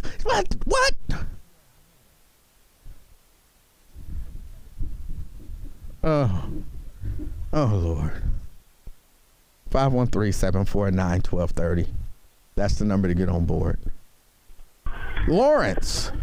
Yeah, Emanuel. I was going to take you to the woodshed today. Please don't take me to a woodshed. Hey, man, but you know what? I've been listening. I got to admit, this has been one entertaining, event today. But the most craziest person I heard before I had to take care of some business was the brother who was chastising you about your position on the vaccine mandate, saying you spewing on this point. And and I'm saying to myself, damn, if the Supreme Court, his white master, his white father, told him that it was wrong, then he's in a pickle because he was listening to his white father and his white master telling him to get the vaccine, and now his white master's bastard told him, hey, you told the little Negro wrong. And he's not willing to accept it, so he's going to run with the lie. Somebody on Dr. Wilmer Leon's show on Sirius XM, Inside Issues, Dr. Leon, don't get mad at me because I told you the truth. Get mad at the one who told you the lie and you believed it. And as black people, we have a problem with calling people out when they lie to us. Now, anybody, like I say, with a half a brain knows that in America, you can't force nobody to put... You gonna force little Johnny and my boy out in the boonies in Appalachia who been living from hand to mouth. The government ain't did nothing, and then the government gonna come say, you gonna take this? It ain't happening, bruh. It ain't happening. But then you got ignorant black folks who still want to live on that plantation. And I'm going to tell these people, get over this Republican and Democrat name. Them are just names. You got people on both sides who are full of crap. You got both people on both sides who are dirty, all out for themselves. Well, wait. Hold on. Let me disagree with you just a little bit. Okay, they are just names. And you do have people on both sides who are full of crap. But the idea that there isn't some meaning behind the ideology of the people who carry the names, you would have to admit that they have ideological differences. So it's a little more than just a name. You know what my reply to that is, my good brother? What's that? If we're gonna go there, then how do we equivocate the fact that it was the Democrats for the most part who were the slave owners and it was the Republicans? That was a different ideology. Ideology. We're not talking about then. We're talking about now. Okay, but now you got the Dixiecrats. You got Democrats. Still again, look at all. Hey, Emanuel, I'm going to just cut it simple, make it real simple. Look, Texas got so much money and opportunity and freedom, but you got Democrats telling black folks, boycott Texas, don't go there. Come on, brother. Why do people want people to boycott Texas? You tell me. That's, yeah, because they say the voting, they're trying to restrict voting. Emanuel, right. I'm 64, and I've been down here for, going on 10 years, bro. I don't see this voting. Maybe out in the boonies or the sticks, but that's all over the country, Democrats and Republican states. But as a whole, Texas ain't wrapped up in that, man. This is hype, bro. It's really not. People's voting. Hold on. I'm living down here, bro. That doesn't matter. You don't have to be living down there. I don't have to live down there to know that there are. I participate in voting, man. I do. But that's not the point. I don't have to live down there to know that there are people who they're being disenfranchised. They're trying to make it more difficult for certain people, certain groups of people to vote. I'll put it like this. If we're going to go there and use that as a measuring rod, then why don't we cut through the chase and say point blank? As black people, we are the ones who are being disenfranchised and maligned and marginalized and so forth. Would you agree? Yes. then why the hell is the Congressional Black Caucus and all these black people advocating for everybody that ain't black? And why is black people in such dire straits as we are in, but we advocate for everybody? The gays, the illegals, the transgenders. We advocate for everybody except us. Lawrence, let's try to take your realization to a more logical level, okay? You realized that black people are the ones being disenfranchised, in particular when it comes to voting rights.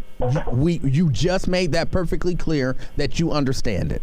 Now, and so the logical leap to jump to, or question to ask, at least in my mind, would be, so who are the people who are trying to do something about it, trying to remove those barriers and do away with the black people being disenfranchised? And if we can look at it and we can say they could get right now at least 48 Democratic votes on the John Lewis Voting Rights Act. They could get at least 48.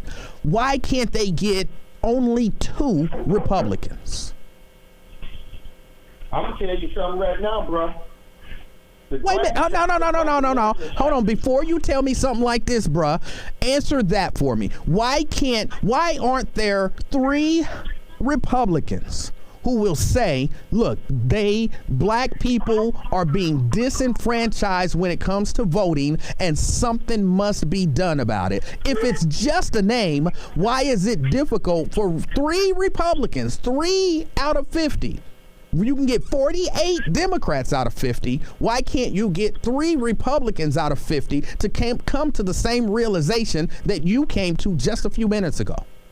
For the simple fact, you got Joe Manchin, who's a billionaire, billionaire Democrat, and that what's the other white lady's name? Kristen Sinema. But they wouldn't matter if you could get you could get 3 Republicans. Those 2 wouldn't matter.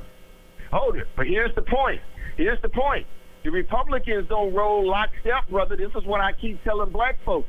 We need to get off this Democratic plantation and roll with the winners, because this Democratic plantation, that's for gays, illegals, and perverts, bro. And apparently, Lawrence, black folks, oh my goodness, Lawrence, but apparently it's for people who recognize what you recognized just a few minutes ago. You said to me something along the lines of, can we agree that it is black people who are being disenfranchised? I said yes. So it sounds to me like 48 Republicans in the Senate realize that same thing and say it's black people who are being disenfranchised. Let's do something about it. But you can't get 3 Republicans to do the same thing. You know why? No, why? I tell you why. Please tell me and why. A lot of black people get it, because you got these damn liberal progressive, man. You got these homosexuals and all these. Homosexuality has nothing to do with it. 3 Republicans. Hold it. You got all these undercover homosexuals and bigots in the Democratic Party who manipulate the black vote. What does this have to do with giving black people the right to vote and not be disenfranchised? If we would take all our eggs out that stupid Democratic basket and put some over in the Republican, we would have some skin in the game. Lawrence, are you? I don't. Lawrence, I don't think you're understanding this. Why would help me understand this then, Lawrence? Why would I take my basket out of the Democratic basket? I mean, my eggs out of the Democratic basket if 3 Republicans, just 3, won't even step up and say you should not be disenfranchised? Bro, I understand the Republican position. I grew up in politics, bro. UAW from the 70s on up to now. I've helped a lot of black people. None of this has to do with needing 3 Republicans. 3. Count them. 1, 2, 3 Republicans. I am proud that the Republicans stand together. They're teaching black folks a lesson. Why don't black folks stand together like the Republican Party? And that doesn't even we running over make here sucking on the sense. Democrats, you know? No. Thank you. That doesn't even make sense. It doesn't make sense. You're saying, hey, black people, let's jump ship from the 48 people who want you to vote and not be disenfranchised, and let's put our eggs in the basket of the 50 people who want to disenfranchise you. When you ask about why do black people put their eggs in the Democratic basket, it's little things like this. 3, 1, 2, 3. Now you gonna complain about Joe Manchin and Kristen Sinema. That's 2 people that you can complain about. Well, they don't want to support your voting rights, but you got 50 Republicans over there who won't do it. Again, those 2 who don't want to do it wouldn't matter if only 3 out of 50 would say, yeah, y'all voting rights is important. I'm gonna vote with y'all. Come on. And then you want me to be a Republican and stand with the 50 people who say you're not important. I don't even necessarily think you should have a right to vote. Yeah, I'll stand with you, boss. I was on your side. No, I'm not on your side. I'll stand with the 48 who trying but can't get it done over the 50 who's standing in the way of the 48. Come on, y'all, this only makes sense. All right, let me get a break in. It's the afternoon experience. My name is Emanuel Livingston. I'll be right back. Radio 1 Cincinnati.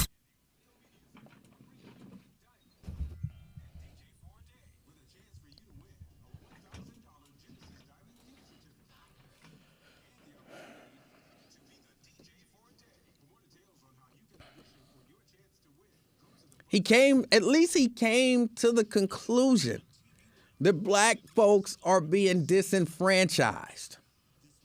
That's progress. Right? Ain't it?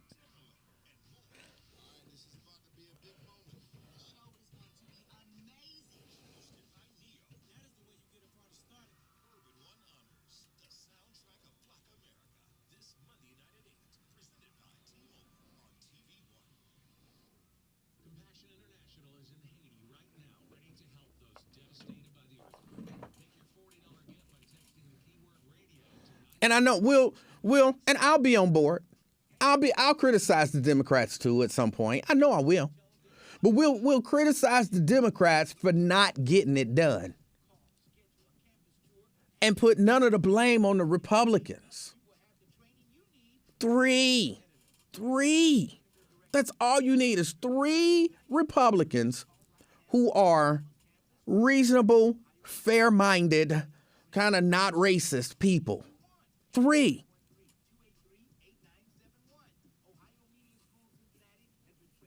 And you can't get 3? And then somehow I'm supposed to say, yeah, that's the party fighting for me.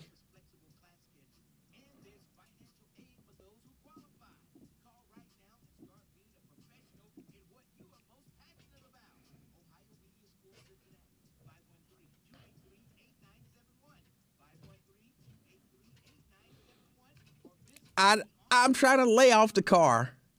I'm trying to lay off the car thing for a minute.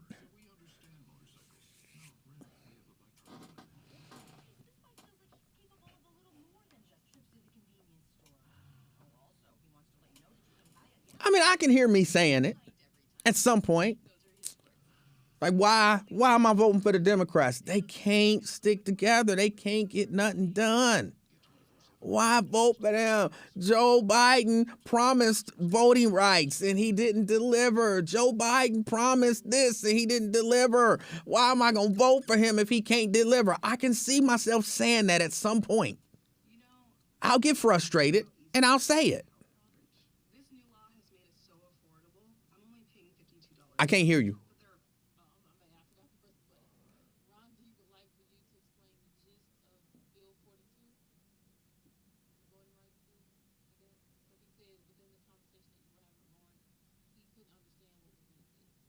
Okay.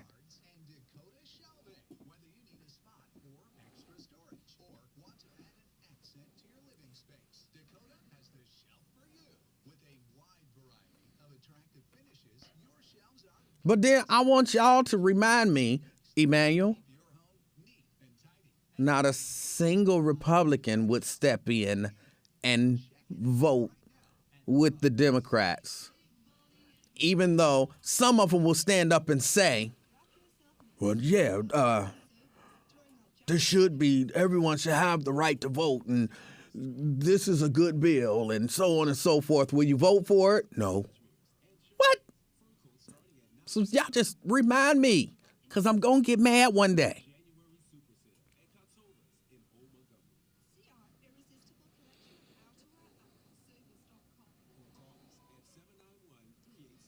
Tony says, what you do to Lawrence? He didn't say he was a killer today.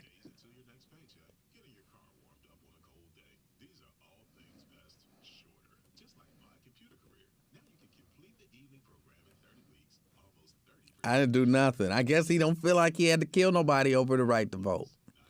I didn't let him get too much into the illegals. Because what they got to do with anything? That's the gays. They ain't got nothing to do with anything that we talking about. That's you trying to, you trying to just throw something out there to make me start talking about gay.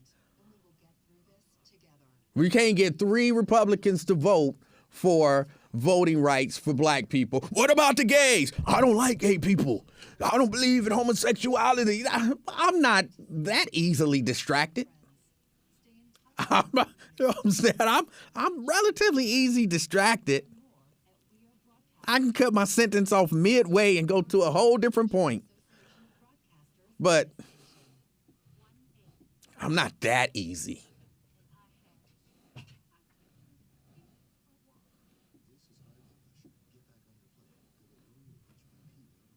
Black people always putting their eggs in the Democratic, but we can't get no that. What about the gays? What?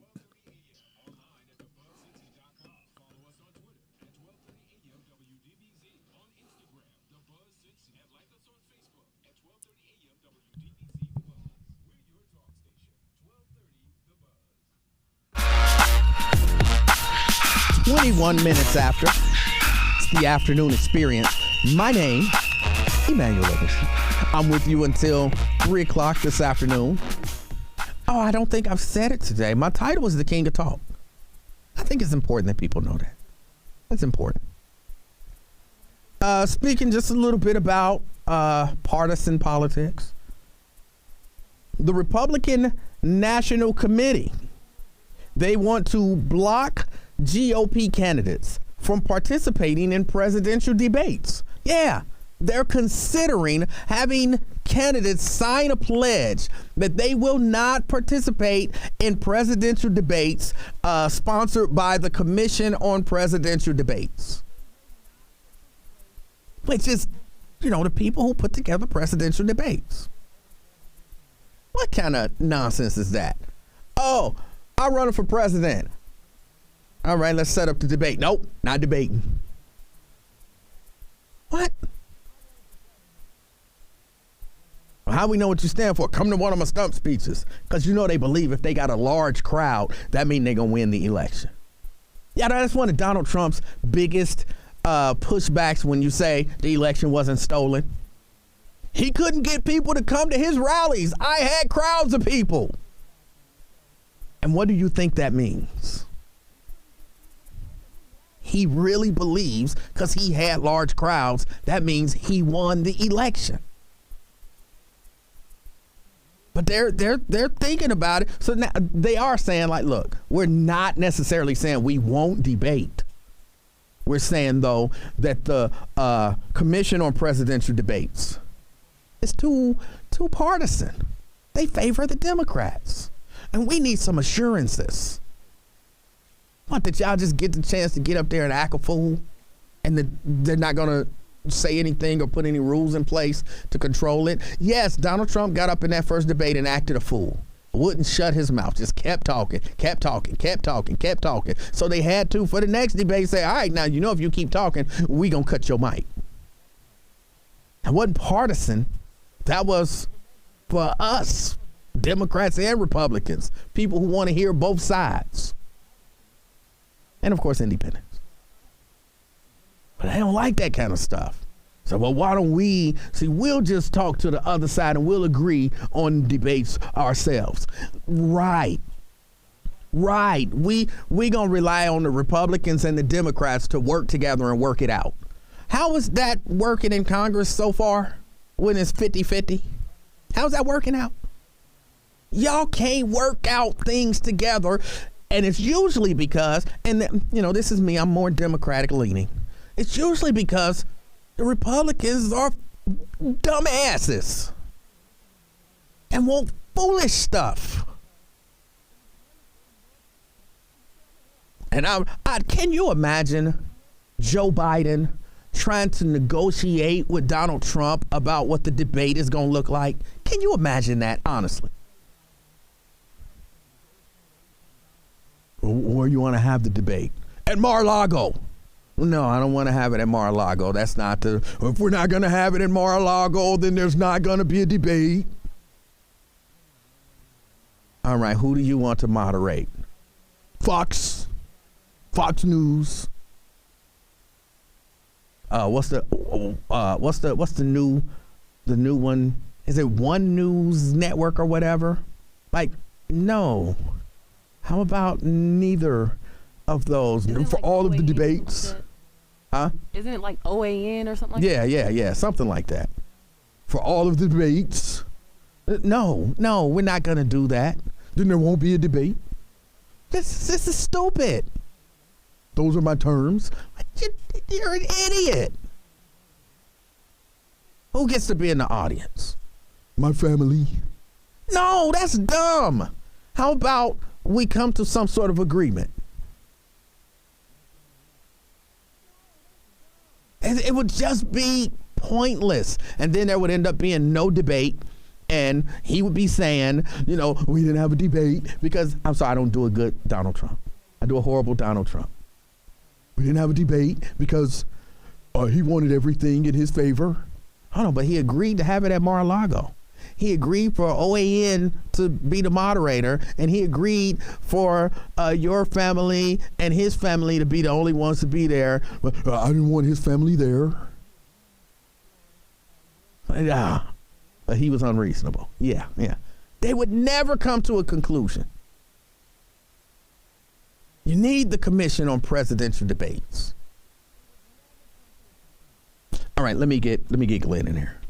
Glenn. You know what, Emanuel? You made me proud today, man. You made me proud today. Can you feel the smile through the phone? I do not. I'm juggling M&M's, not a gummy. I'm proud of the way that you handled Lawrence because, I love when they try, especially the black Republicans, sellout, get out tea drinker types. I love when they try to play who were the slave owners and were, the catchers and all that stuff. They never mention, and like you said, because I've said it before and time again, it's not about party. It's about ideology. Because those racists, those Dixiecrats, they were what, Emanuel? They were conservatives. Guess what, folks? The Confederacy, they were conservatives. I know you're tired of hearing me say this, but the Republican Party started as an anti-slavery, progressive, liberal party. There is not a damn thing progressive or liberal about the Republican Party today. Matter of fact, if you called a Republican a liberal, you might get into a fight today. I mean, think about it. But getting to the debate, the reason why they want to have all these new rules for the debate and stuff, because what's going to happen, every debater is going to ask the next Republican candidate what? What are your stance on January 6th? What are your thoughts about the January 6th committee? Yeah. Do you believe that you are responsible? Because if Donald Trump is truly the nominee, Mr. Trump, do you have any responsibility whatsoever for what happened on January 6th?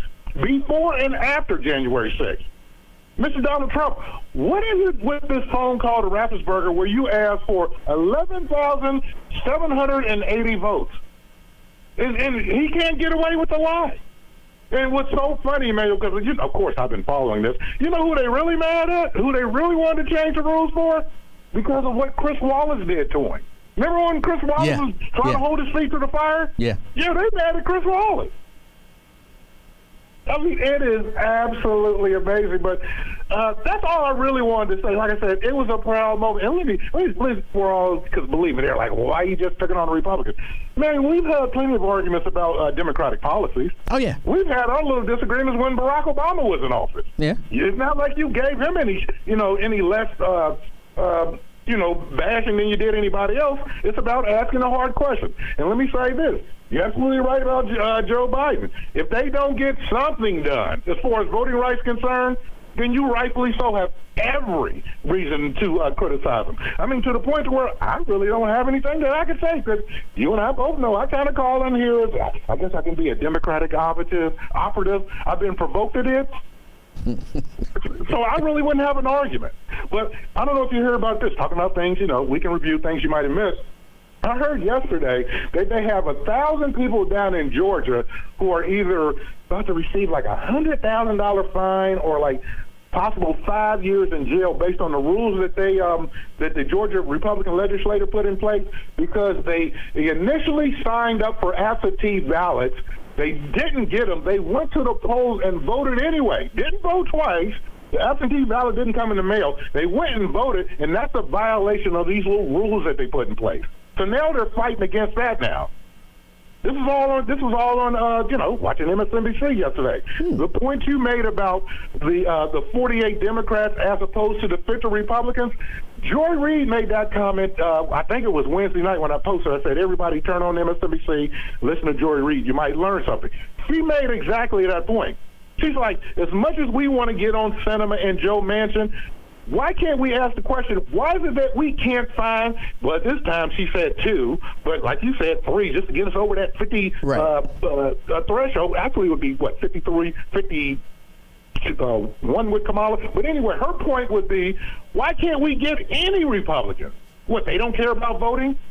And here's the other irony. Do you know that they voted passage of Article 5 of the Civil Rights Act in 2006, and they're showing Lindsey Graham, they're showing Mitt Romney, they're showing Mitch McConnell. Talk about how they love the Voting Rights Act and how this needs to be passed.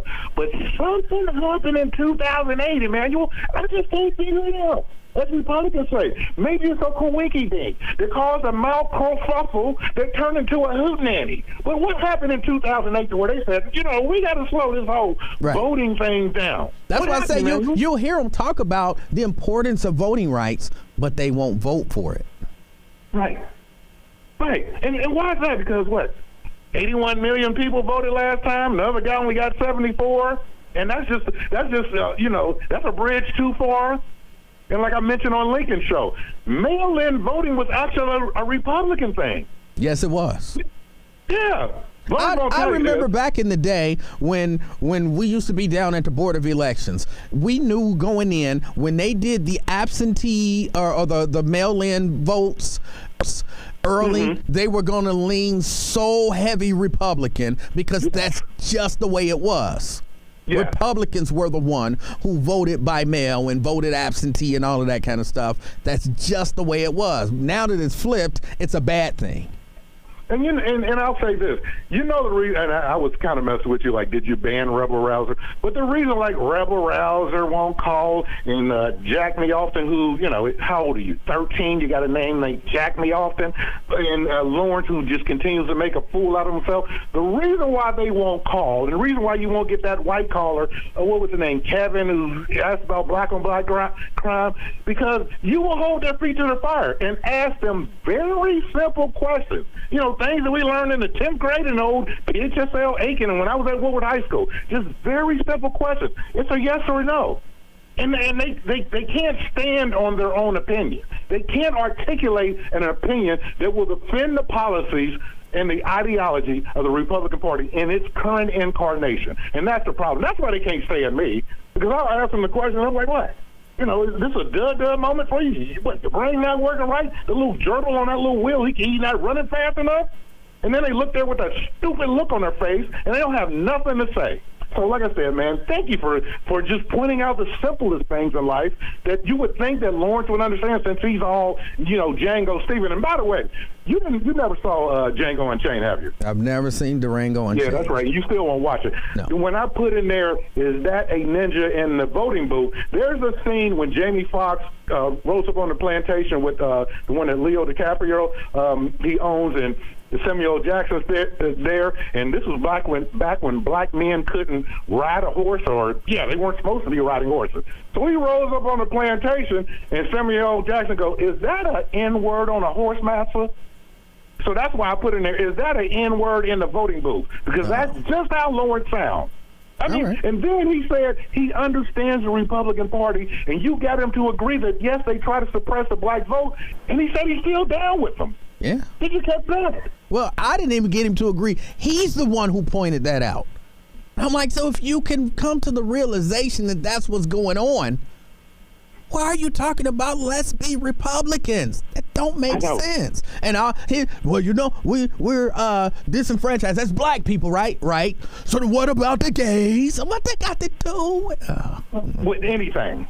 With anything. And by the way, what, they don't have log cabin Republicans? I tell you what, Lawrence has something, he don't get along with the gay community, the trans community. He fights more with gay people and transsexual people than anybody I know. Glenn, I got to run. All right, and you stay away from that woodshed, man. I'm not going to the woodshed. And I appreciate your call. Yeah, I'm definitely not going to the woodshed, especially when you start talking about log cabin Republicans. It's the afternoon experience. I'm Emanuel Livingston. I'll be right back. In case you missed the Russ Paul Morning Show, here's what you missed.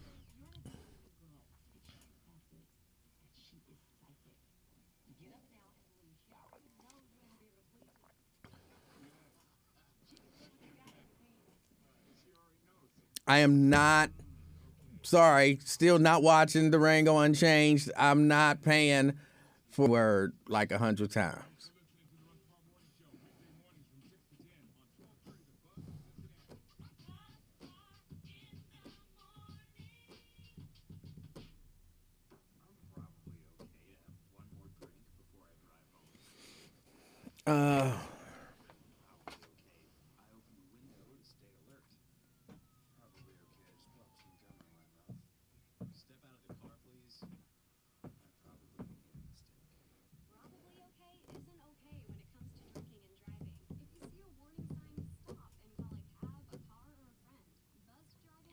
Would you watch Brokeback Mountain? I watched Brokeback Mountain. Daryl says that's how it was back in the slavery era, like it or not. But he don't have to put it in the movie. And I get that argument.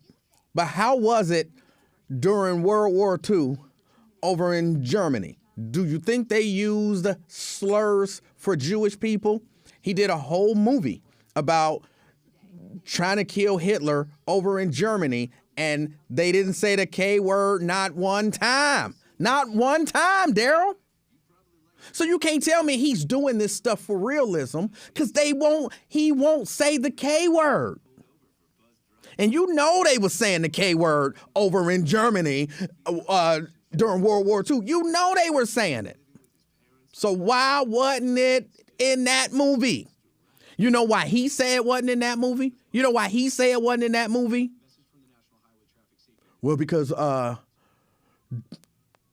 that word is just not used now. It's still used. Well, but Jewish people don't go around calling themselves that. Hold on. But I thought you were using it because it was a word that was used during that period, not because it's a word that's being used now. Which is it? Yeah, that was what he said. It's not the same because they don't use that word. I don't know if they use it or not because I'm not around them enough to say. But if you're using it for the period, use that word for the period too. No, what you're saying when you say that to me is, I respect them, their culture, and what they can do. They have the power to do to my career if I insult them in that way. Therefore, I refuse to insult them in that way by putting that word in a movie 100 times. I refuse to do that to them.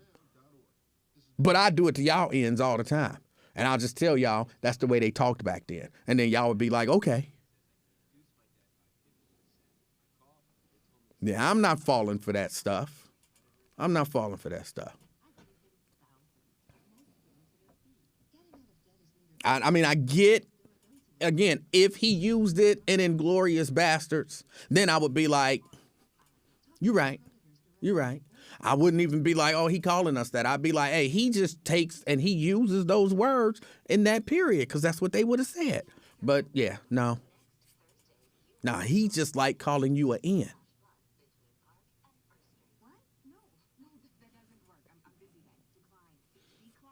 Janice says she couldn't watch Brokeback Mountain. I watched it.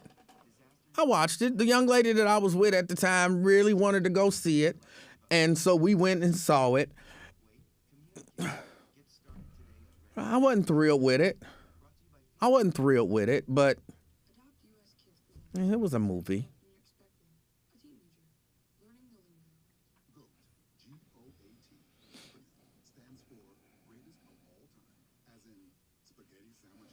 I mean, they didn't actually show stuff. It wasn't like gay porn. You know what I'm saying? You had to, imagine, and I did not imagine. Did I get some after them? Of course I did. You just made me go watch Brokeback Mountain. Come on. Pay up.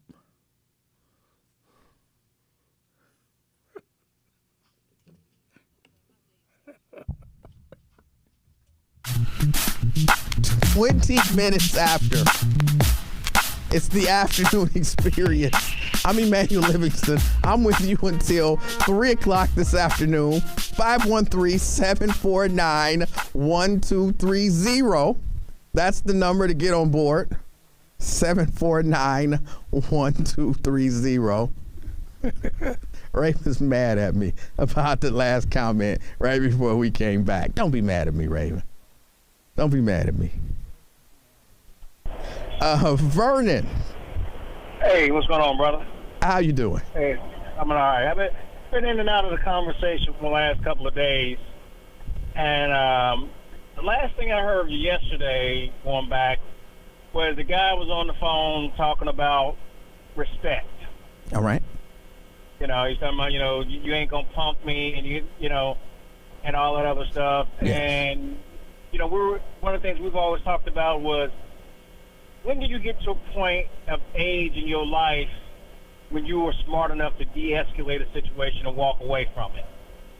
And I wonder, and I love listening. That's why I hung up yesterday. I love listening to people who don't call that often when something jumps off, because I want to hear what they're saying. Yes. I never heard anyone say anything about the families, because here's mothers, wives, children, and everybody else. He's dead over respect. He's going to prison for the rest of his life over respect. Those are things worth dying over.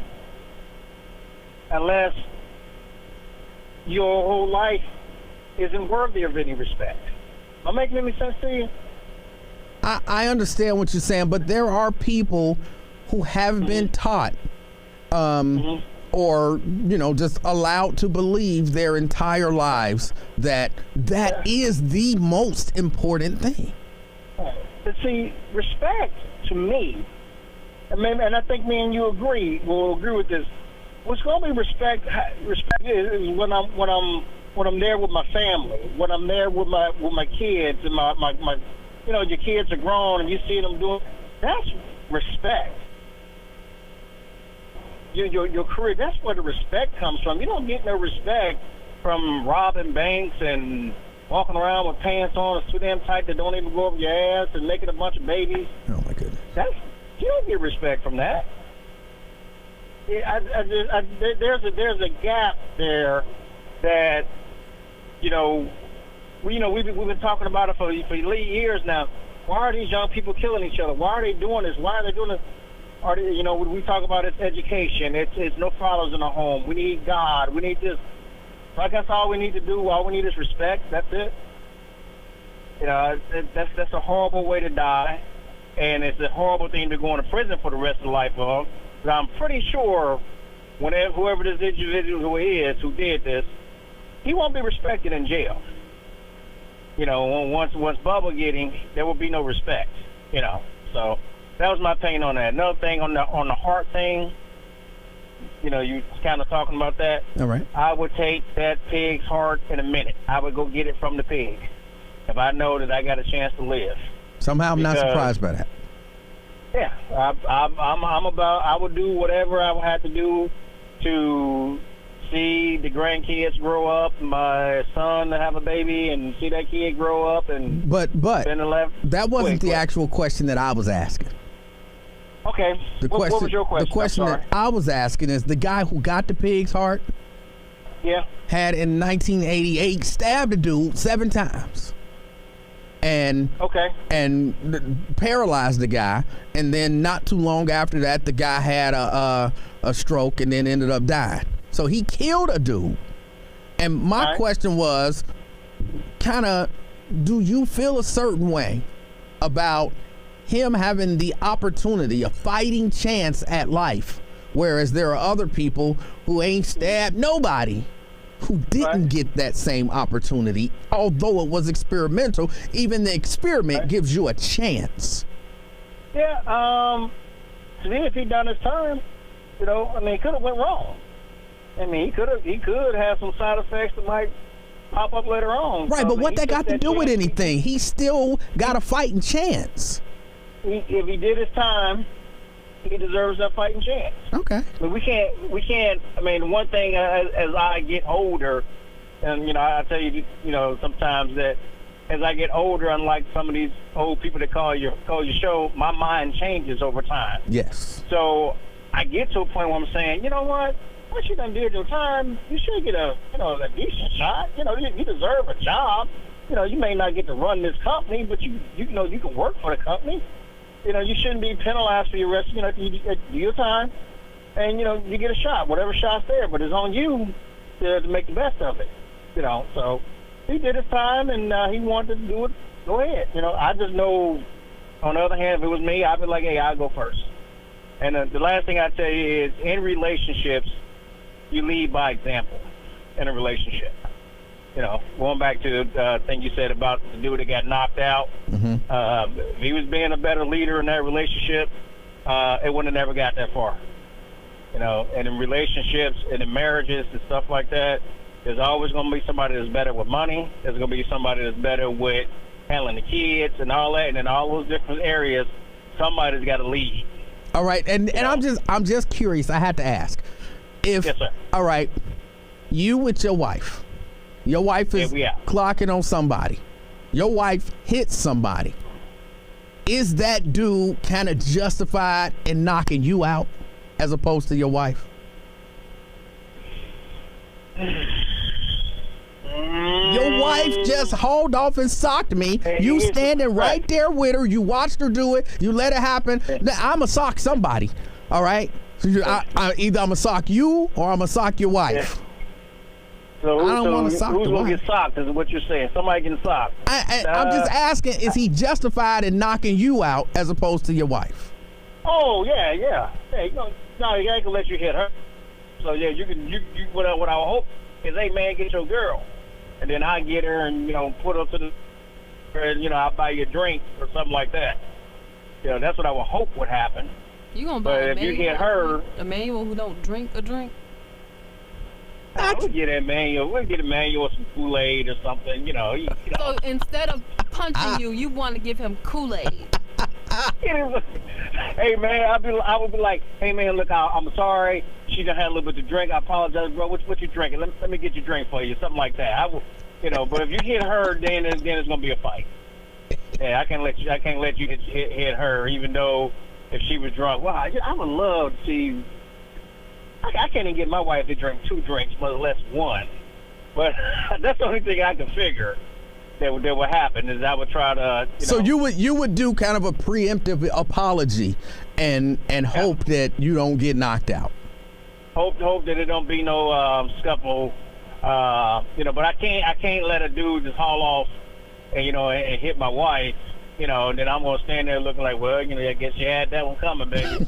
Come on, you know, because I guarantee you, she will remember that the next time you get into an argument, she'll be like, oh yeah, and you let that dude hit me. I should have went home with him that night. So you got to do. You got to. It's just like getting beat up in front of your girl. You don't do that.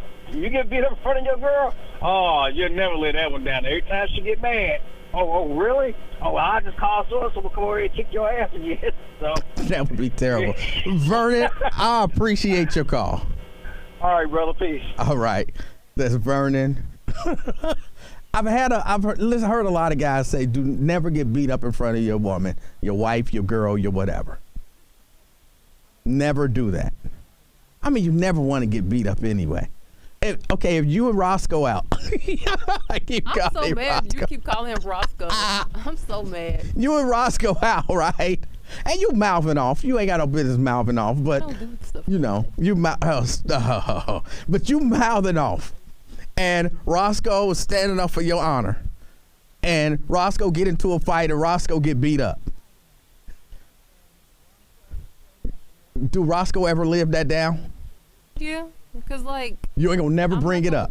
I'm not gonna judge you if you... Because it ain't like every time you defend my honor, you gonna get beat up. At least I don't expect you to get beat up. You ain't never bringing it up. So you and Roscoe arguing. And I don't know, Roscoe done had a little bit to drink maybe. And Roscoe say, you know... First of all... Something fly, you know, I should knock you out. I feel like whooping you, whatever. That I would never be. And you ain't gonna be like, oh, now you feel like whooping ass. You didn't feel like whooping ass today when that dude knocked you out over there. Remember? You call yourself stand up. If he threatened to put his hands on me, then absolutely. Because now now you done crossed the line. He was doing it for you. So at this point, because I don't want to get into a physical altercation, and I say it all the time, because I don't want to get into a physical altercation with you. My mouth is vicious, so I'm cutting you up. As soon as you say I'm gonna put my hands on you, I'm cutting you up, bro. Oh, you gonna put your hands on me? Oh, that's awfully funny. See, I can remember a time, Don't boy. ever. That's why you don't ever. Don't threaten to put your hands on me. You don't have to worry about it. Or maybe don't take no A whooping for that. You know what I'm saying? You might want to be like Vernon. Like his wife gonna get knocked out, and he gonna be like, "Baby, you brought that on yourself." I don't know what to tell you. Can I buy you a drink? Let me get a break in here. It's the Afternoon Experience. I'm Emanuel Livingston. I'll be right back. Urban One Honors returns to TV1 January. I actually know the guy that she's dating. His name is not Roscoe. But I so like calling him Roscoe. Thank you, Lincoln. Thank you, Lincoln.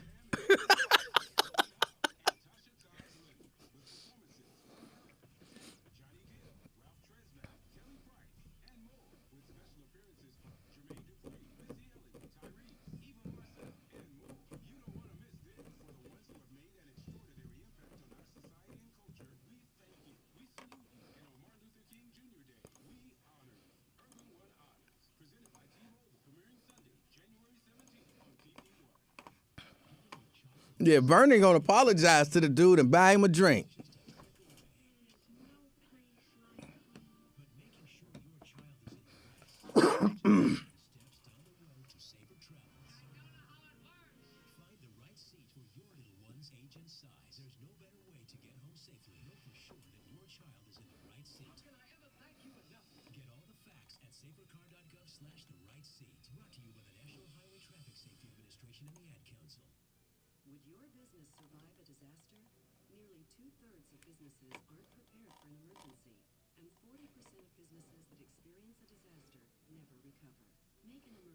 Then Roscoe knocking Raven out. Oh, Roscoe would not do that. Oh, that's funny.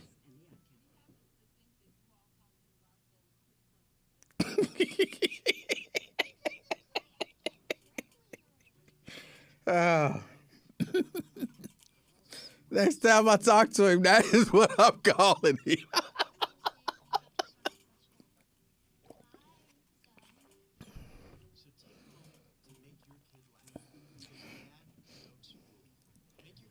Oh, that's funny.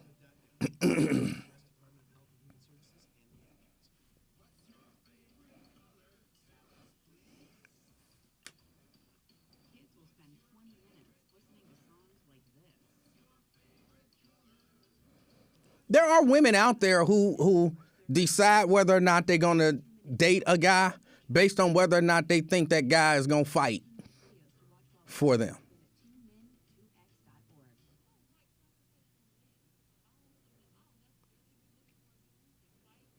I have for real heard conversations between women where they were talking about a guy that they was considering dating, and one of the friends was like, well, do you think if y'all was out at the club and somebody said something that he would fight? No, he wouldn't fight. I wouldn't date him. Like, you wouldn't because he don't want to get into a physical altercation about nothing? You don't want to date him? He don't seem like that type of guy. Like, that's a good thing.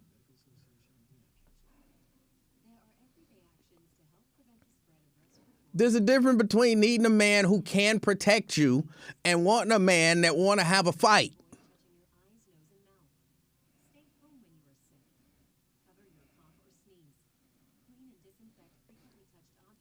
And I don't think women need a man that can protect them. Because I think for the most part, women can protect themselves.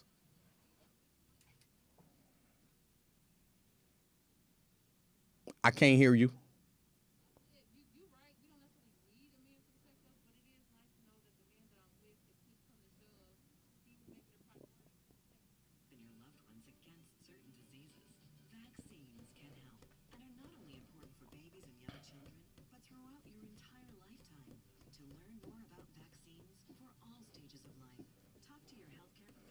Don't be out there running your damn mouth.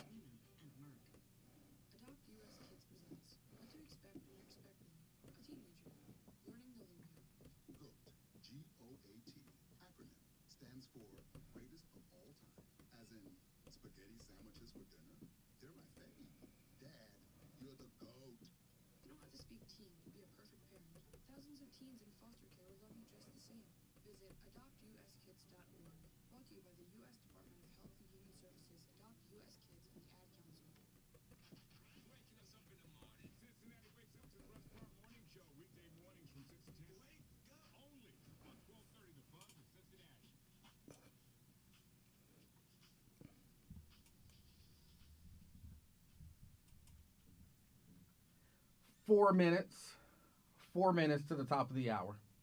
That means I'm almost out of time. I got these other stories I'm sorry I didn't get to. I had a feeling I wouldn't. But yeah, Marilyn Mosby indicted in Baltimore. Apparently, she did some stuff to borrow some money against her retirement account. She did some stuff to get some money, borrow some money against her retirement account. And they say she made some false statements on some mortgage, something. But it's not like she was trying to hustle nobody. It's her money. But they wanted to get that indictment. They wanted to get that indictment. Whether or not it's true, we'll see. We'll see. I will say I'm not shocked that she's indicted because there was a target on her back. From the time she said, we prosecuting the people who we believe killed Freddie Gray. There was a target on her back. The student walk out. The students in Chicago did walk out, but then they went back to class. Don't that kind of undo the power of the walkout? Like, we gonna walk out, and now we're gonna go back in. It's like, we're gonna have a fire drill. And then we're going to go back to normal. You didn't accomplish anything. Teach your babies how to protest and demonstrate, please. But they walked out. The students in Chicago did. But this was a planned walkout across the country. There were students in New York. There were students in Boston. There were students in California, Redondo Beach, California, Chicago, and other cities who had planned to do a walkout. They said, look, we the ones got to live with this, whatever decisions y'all making about school and the coronavirus. we should have a seat at the table. So we gonna leave. We gonna stand outside. We gonna look at the building for about 5 minutes, and then we gonna come back to class. Why don't y'all just do that protest every day? Give us a 5-minute smoke break. But hey, they did something. Quick question, and I only got like 1 minute. So on the break, the ladies were talking about women want a man that will protect them. Women, what do you think men want? What do you think men want? All right, I'm there for protection. What are you there for? You're asking me? I'm asking you. And I got like 30 seconds. I don't necessarily think that the only thing a man is there for is for. That's not, I didn't say the only thing, but if you say women want a man that's going to protect them, what do you think men want a woman that's gonna, what? I don't know. I guess make his house a home. I don't know. Oh. Be caring and loving. Oh my goodness. That's terrible. That is terrible. As you love to Raven, thank you for everything that you do over there. You could have said cook. You could have Is that said. not making a man's house a home? No. Everybody who called, everybody who listened, I appreciate you. My time is up. Until next time, I'm out, y'all. Peace. 12:30 a.m. WDBZ Cincinnati.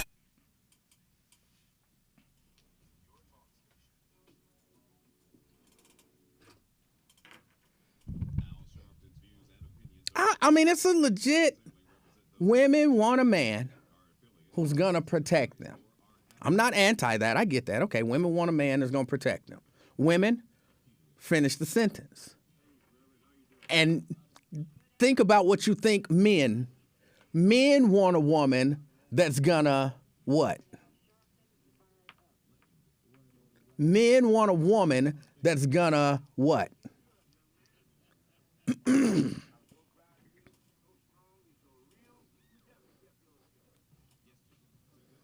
Okay, that's not just physically, emotionally, spiritually, financially, fine. Y'all made the statement, and I'm not against the statement. I know it's not all you want, but it is a thing that you want. Women want a man to protect them. Men want a woman to what? I want to know what women think men want.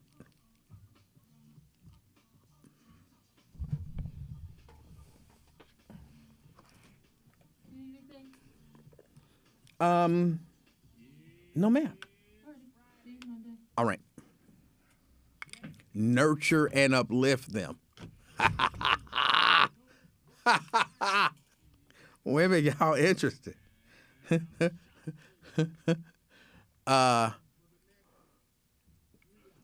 I'm asking women, what is it that you think men want? Along those same lines, in that same vein. Not the only thing, clearly, the only thing women want ain't protection. I'm asking women, what do you think a man wants? So finish the sentence. Women want a man to protect them.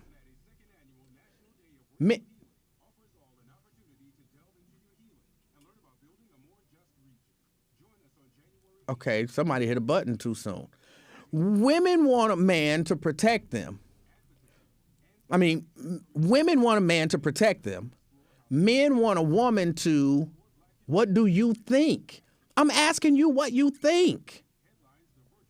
It's for you to tell us. I'm asking what you think. You're telling me as women now, y'all can't even think?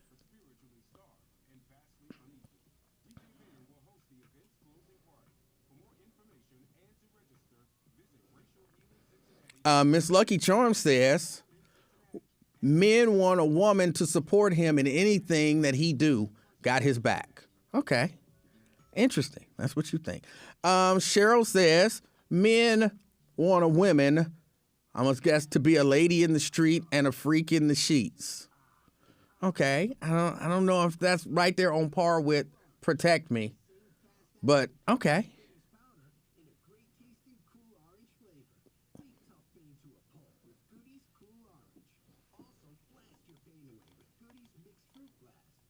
Somebody said to cook and clean and listen. Martha says men want a woman to respect him.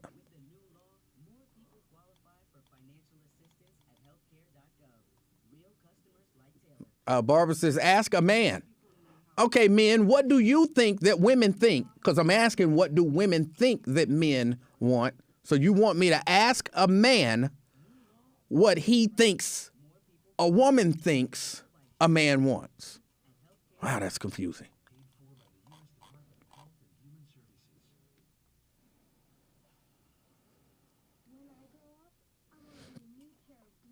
See, women, that's the problem. Women can't even follow simple instructions. Women can't even follow simple instructions.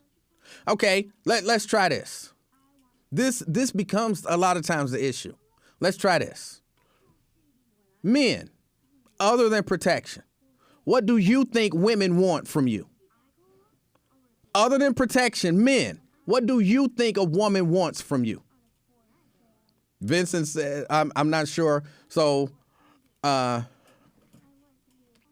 I believe men can follow instructions. Men, other than protection, what do you think a woman wants? Women want respect and love. Women want financial stability from men. Sean says good credit. Glenn says, I'm not sure what that is, and shower gel.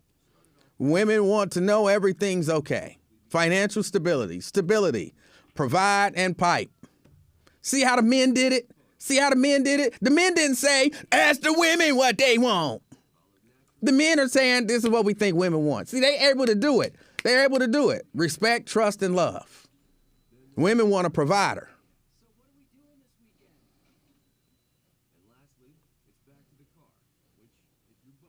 Men, what do you think women want from you?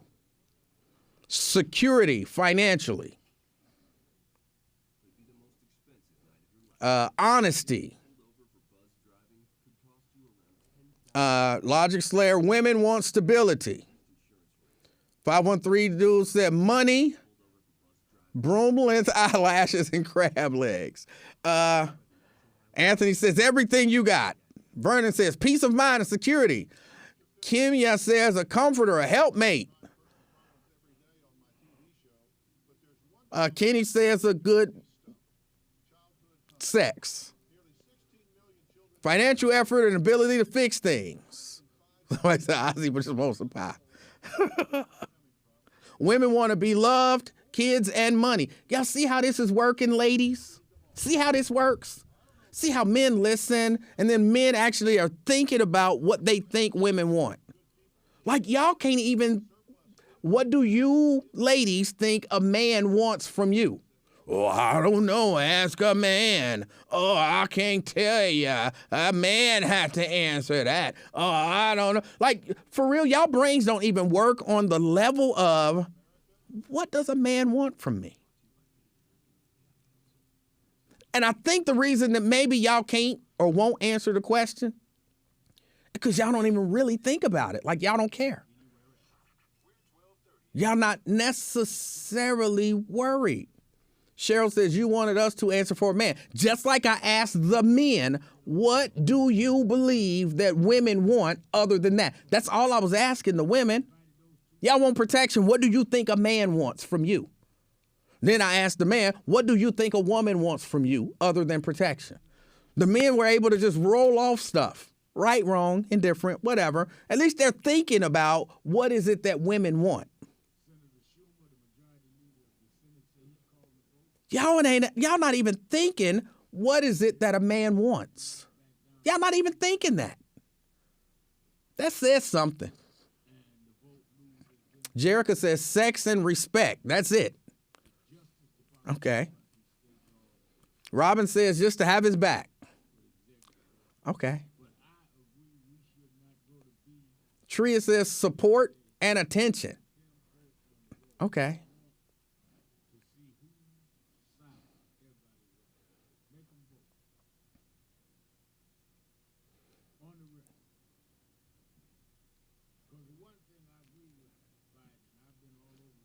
Vernon wanted his American Express car back.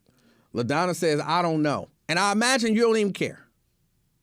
Because, you know, for whatever reason, it seems to me that women don't process it in that way. Like, again, you ask a man, what does a woman want? He got something because he's been thinking probably his entire life. What do girls want? Or what do, you know, women want once he grew up? What do women want? What is going on? Hold on, I'll be back.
You know, somebody doing some bad stuff.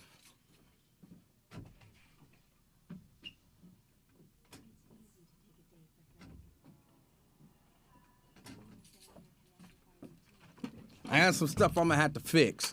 But yeah, I don't think that a lot of times women are thinking, what do men want? Because they're so focused on what they want. And they're not necessarily considered about what they're going to give.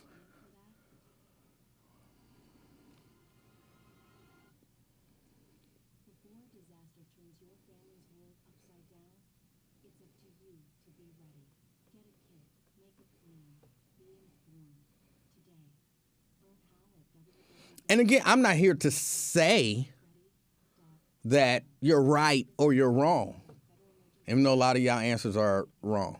But I'm not here to say that you're right or you're wrong, women. I was just curious as to whether or not women actually thought about what men want in a woman.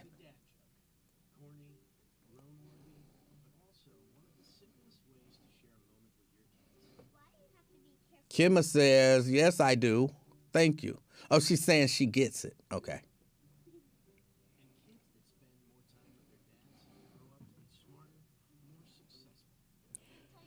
Oh, I got to make a call.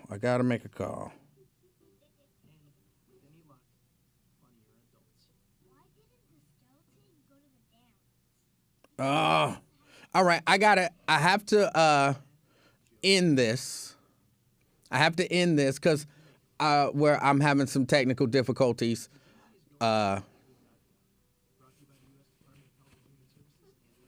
Jerica says, that's why we don't respond to those questions, because men respond saying, no, you're wrong. That's not a reason to not respond. Men responded, and women are always telling men they're wrong. So what are you saying? It's not even worth the conversation to throw something out there and somebody say you're wrong so that you actually have to learn something about what men want? But with all of that said, I got to go. Something happened with the Sharpton show, and I got to go figure that out because I'm the only one here. So I appreciate y'all. Until next time, I'm out, y'all. Peace.